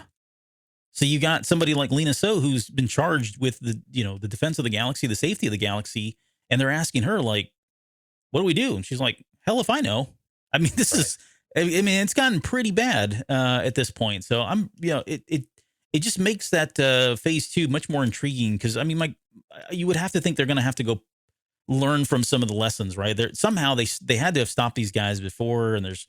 I had these whack theories about people talking to people in the past and from the future and all that. And maybe that happens, maybe it doesn't. But nonetheless, the stage is pretty set. It's pretty grim. And if you follow Kevin Scott on Twitter, he's always talking about how, yes, things are probably really bleak right now, but they're going to get better and there is going to be hope. So I can't wait. I thought he was going to say it can always get worse. No, well, I think his lately his messaging has been, hang in there. Things are going to get better. Things always do turn around, right? But but you see why, and I know we still have a panel here to go, but you see why they want these 2 issues to be the last thing you read. Yeah. For phase 1. And they didn't really come out that way, and that's why there's a little bit of confusion, but issues 1 and 2, read them together and read them after you've read everything else, especially Fallen Star. Excuse me, because you want to, for the despair you feel in Fallen Star, and then the hope you have at the very end of it, this completely rips all that away from you and puts you right back where you thought you were with Starlight going down the crapper. I mean, and that's really this emotional roller coaster that we're in of how could it get any worse after Starlight Beacon? And Marchion's right, like, well, hold my beer. I'm going Right. to show you. I'm not done with you guys yet. Yep. Swift kick to the gonads. Yeah, exactly. Yeah. And while you're down, I'm going to do it again. But Mhm. it's a fantastic way to end this phase. And really, again, we've always looked for a bad guy or a bad team or a bad people, whatever, to really say that they feel like a threat, and you feel like how are you going to get out of this? And Marchion Ro has become that, that individual. And I'm happy for that. I'm thrilled about that, actually. This has exceeded my expectations about what he'd be able to do. Yeah. And he did it. He wants everybody to know. Okay, let's get to the last couple. It's very quick. The last couple pages here. We just finally get some closure and some It's messed imagery. up, actually. Yeah. I think I deserve a treat, is basically what Marchion Ro says to Obertuck. Yeah. And his yeah. treat is like I get to watch somebody who thinks they have power realize they don't have power, and I'm the reason they don't have power. That's kind of how it breaks down. It's what he tells them. That's pretty much it. Yeah, exactly. But yeah, I mean, it's bad enough this guy doesn't have his dignity because he's standing there with his, tentacles hanging out. Oh man, can't make that one up. Wow, he'll be here all week, folks. Yep. But yeah, he's sitting there butt naked, shackled, and then this he calls upon the nameless, and here we go. There's the image of it, and I think this is probably the best one. It looks like they've got like these horns kind of thing growing out here on the top of its head. Kind of, yeah. And then if you've ever a mouth almost. Yeah, well, and that it looks like a mind flayer from Dungeons and Dragons. Yeah, it does. Yeah, and a bit like not an Aqualish, the Quarren.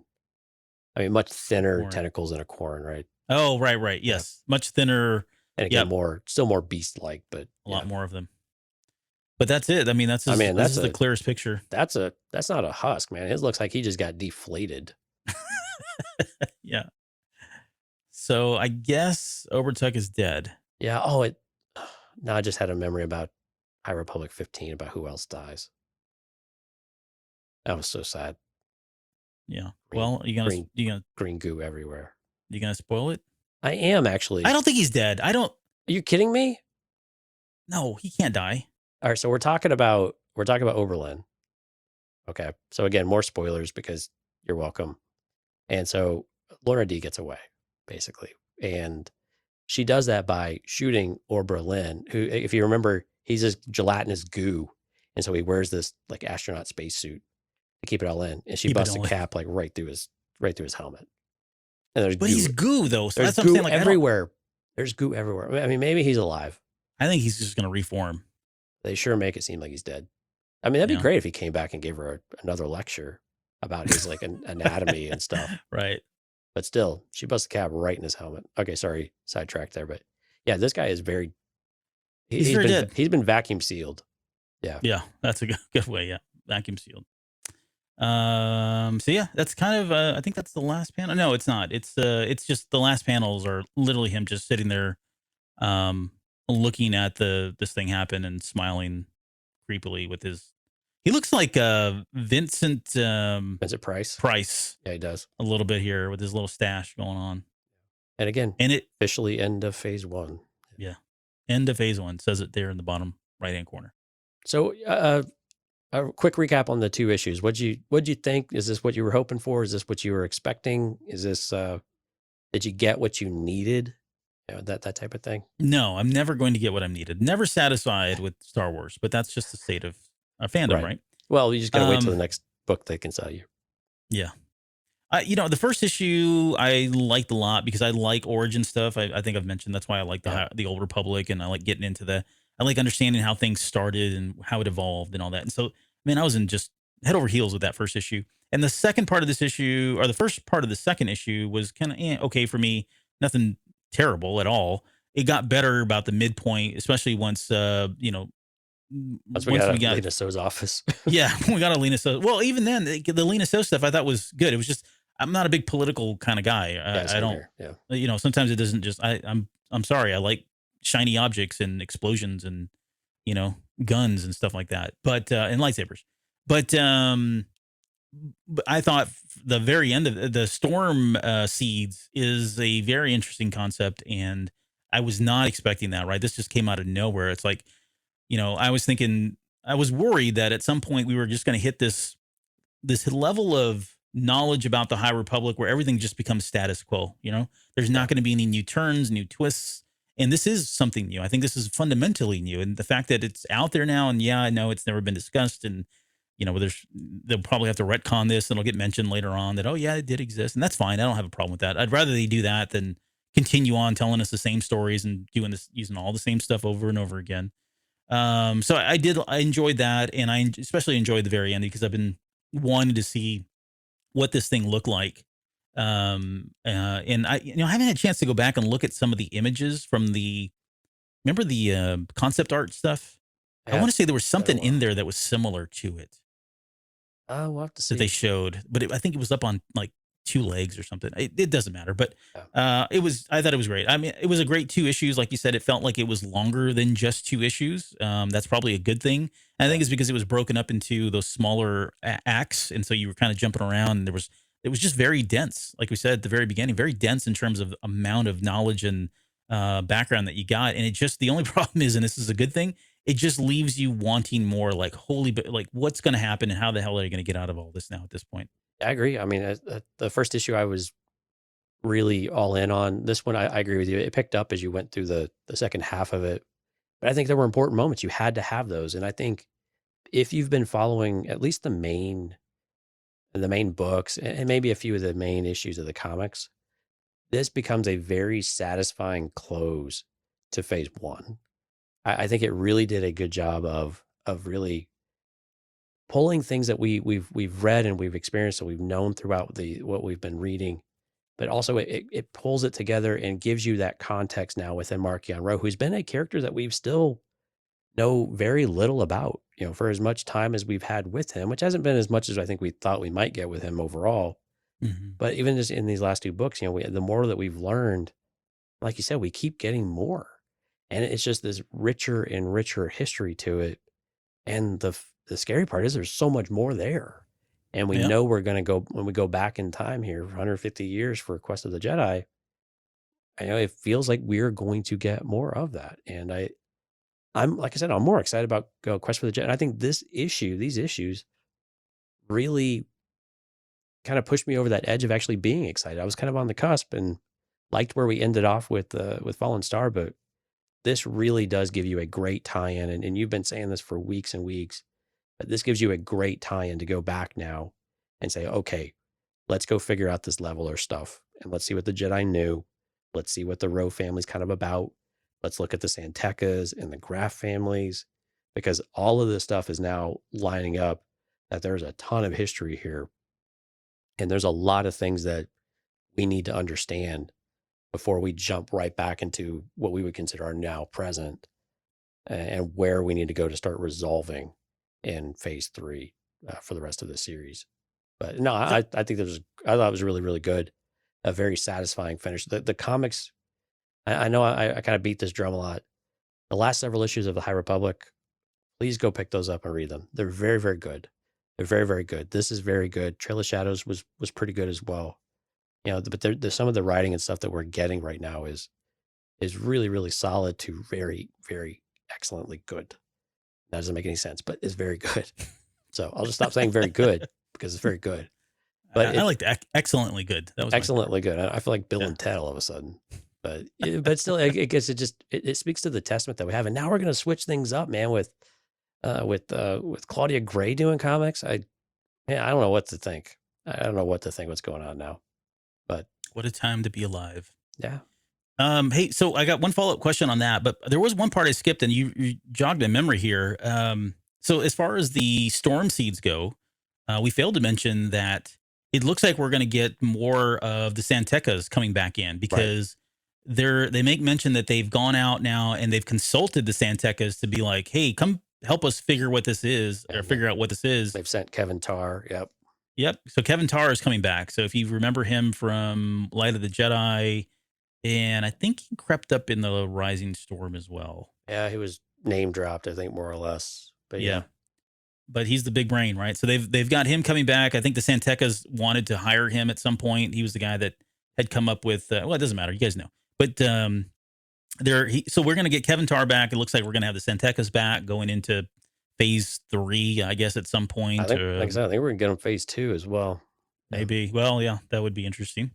Okay, so the only other question then we'll kind of end it here is you made a good point about how this really kind of put a big bow on it for you on phase 1 and kind of left you really wanting to see what was going to happen in phase 2. I just wonder, we do comics because we like reading them. We both collect them and we want to talk about them. But this does feel like some of the feedback that I've seen from the Fallen Star is that it didn't end the way they wanted to. Like it didn't feel like this grand finale. And it almost feels like you kind of have to have the Midnight Horizon and you have to have these 2 comics in that same group to really kind of say, okay, this is the end. This is everything you need to know to get ready for phase 2. And I just wonder how many people are like, no, I just stick to the main titles and are left feeling that way because they've not read this. I mean, there's some pretty big stuff that happens in this comic, right? That's going to play out a little bit later. So I just wonder how much of the people that haven't read these or don't watch our videos or listen to our show or don't follow these comics are going to feel going into phase 2. This last wave was very much of all of the different waves. This one, you have to really have a very deliberate order of how you read things to get the most out of it. And it's a very complicated order. Like I would go, like as far as the books go, I'd probably do Mission to Disaster first, and then I'd do Fallen Star, and then I'd finish with Midnight Horizon. The Storm? Oh, Midnight Horizon. Yeah, Fallen Star, and then finish with Midnight Horizon. Like as far as just the books, right? Yes. Because Midnight Horizon is a much better finish to fill in the gaps of what's, and then from there, now you get into, okay, you could work High Republic comic into between Midnight Horizon and Fallen Star. I think it works really well in there, probably a little bit before Fallen Star, and then finish that one up after. And then this clearly, and then you could do Trail of Shadows kind of at the same time. But this clearly has to come at the end. And so I get it. I think if you want to call it criticism, I think it's fair because this is the first time where we have seen every line of book, whether it's a comic, whether it's a limited series comic, if it's a different limited series comic, a young adult, middle grade, adult book. Right. I mean, all of them in this wave have mattered in their own way, and they all build a very robust story. And I think a really fantastic story of how well this can work. And I know some people will complain about this, or maybe, well, I'll just use the word complain, that they don't want to have to read all the things to understand what's going on. I don't think you still have to. I don't think you have to do that. But I think you kind of should want to, because it's just that solid.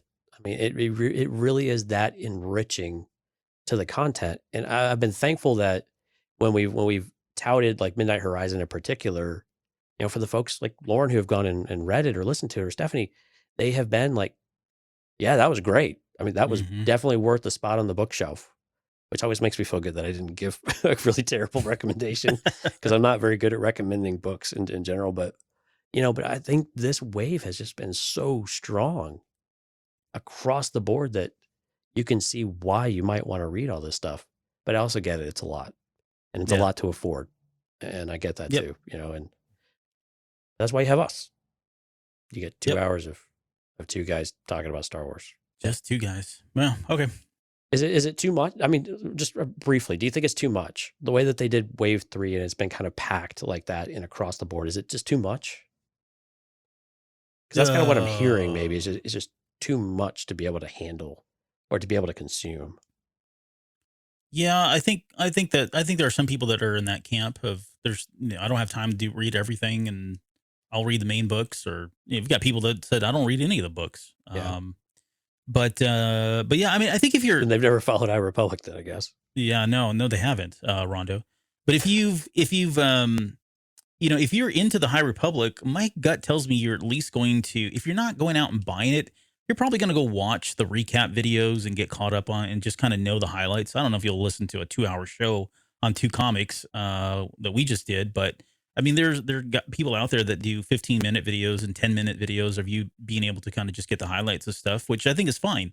But I feel like if you are following the High Republic and you enjoy it, you're probably going to go do that. If you're not reading on your own, you're going to at least go seek that free stuff out before buying it. I would just, if you have the means and the funds, like you said, I would recommend it as well, just because it is very enriching, and it kind of gives you a better picture of where all this is going and how we got here and all And that actually, stuff. I haven't mentioned this to you yet. I keep meaning to, but staff actually made a suggestion to me, I guess probably going on a week or two now, of, hey, why don't you guys do a TikTok where you just do like a 1 to 3 minute recap of a comic?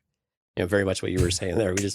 We just kind of knock out like here's the key points of the story and things like that. And maybe now that if this thing pans out with Marvel like it seems like it is, maybe we have that opportunity to maybe do some short form type of things just for the people who want to get caught up on it.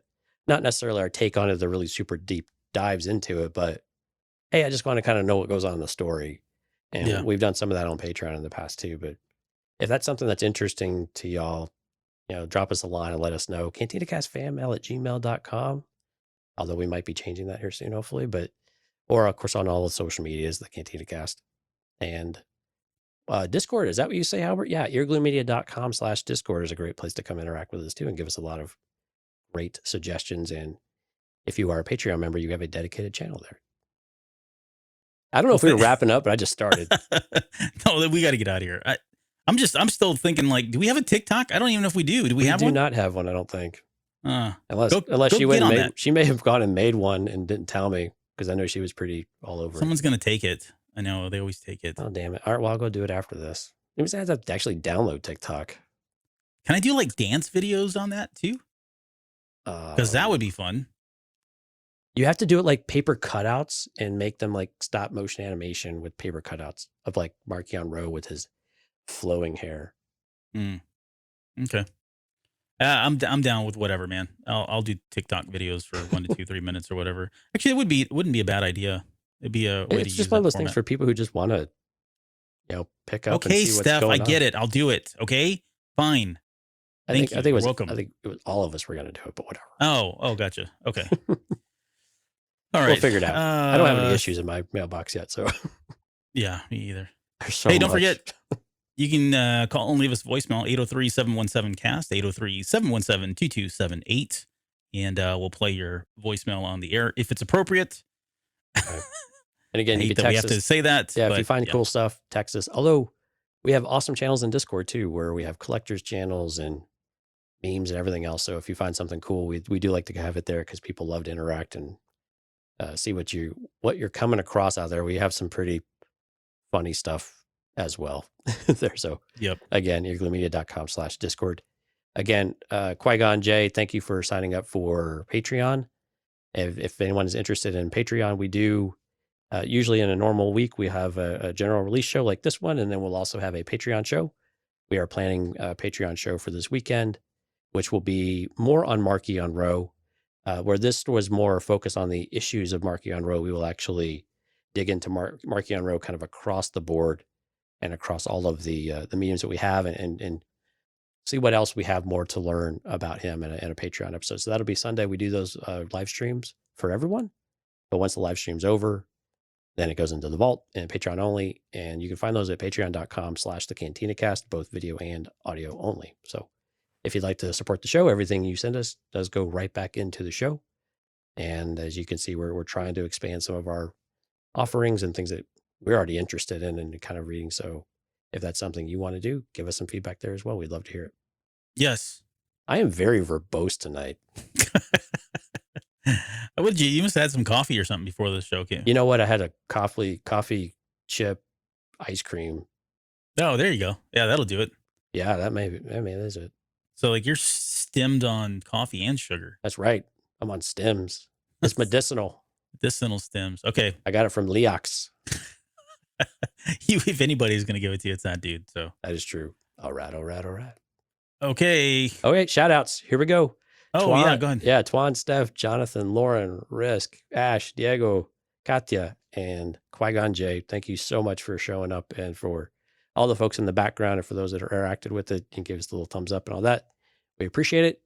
We'd love to have you subscribe to our YouTube channel where you can see the live stream as well as get notifications if you hit the little bell. So be sure to check that out. And thank you guys so much for showing up tonight.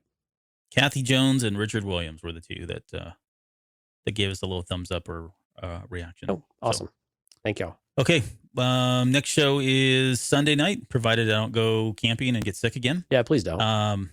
But yeah, Marchion Ro. And then we'll be breaking down more High Republic stuff for the next couple weeks at least. Beyond that, we've got some stuff we're going to break down the Fallen Star a lot more, and we're going to get into some of the other comics like Trail of Shadows, and we'll do a kind of a recap on the High Republic series a little bit later as well. Yeah, Q&A is coming down the road, folks, to start getting your questions in. Kenobi's going to be hitting us hard here in a few weeks, it sounds like, so. And then on the road to Celebration. Yep, wow, it's going to be busy. It's going to be a very busy couple months. Yes. All right, we'll see you guys next week.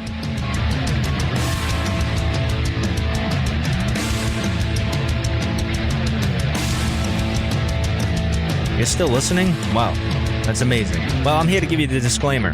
Normally we do a big, long, drawn-out disclaimer thing saying what's what and who's what and all that other stuff, but I think you guys kind of know that Lucasfilm and Disney have no affiliation with us at all, and we have none with them.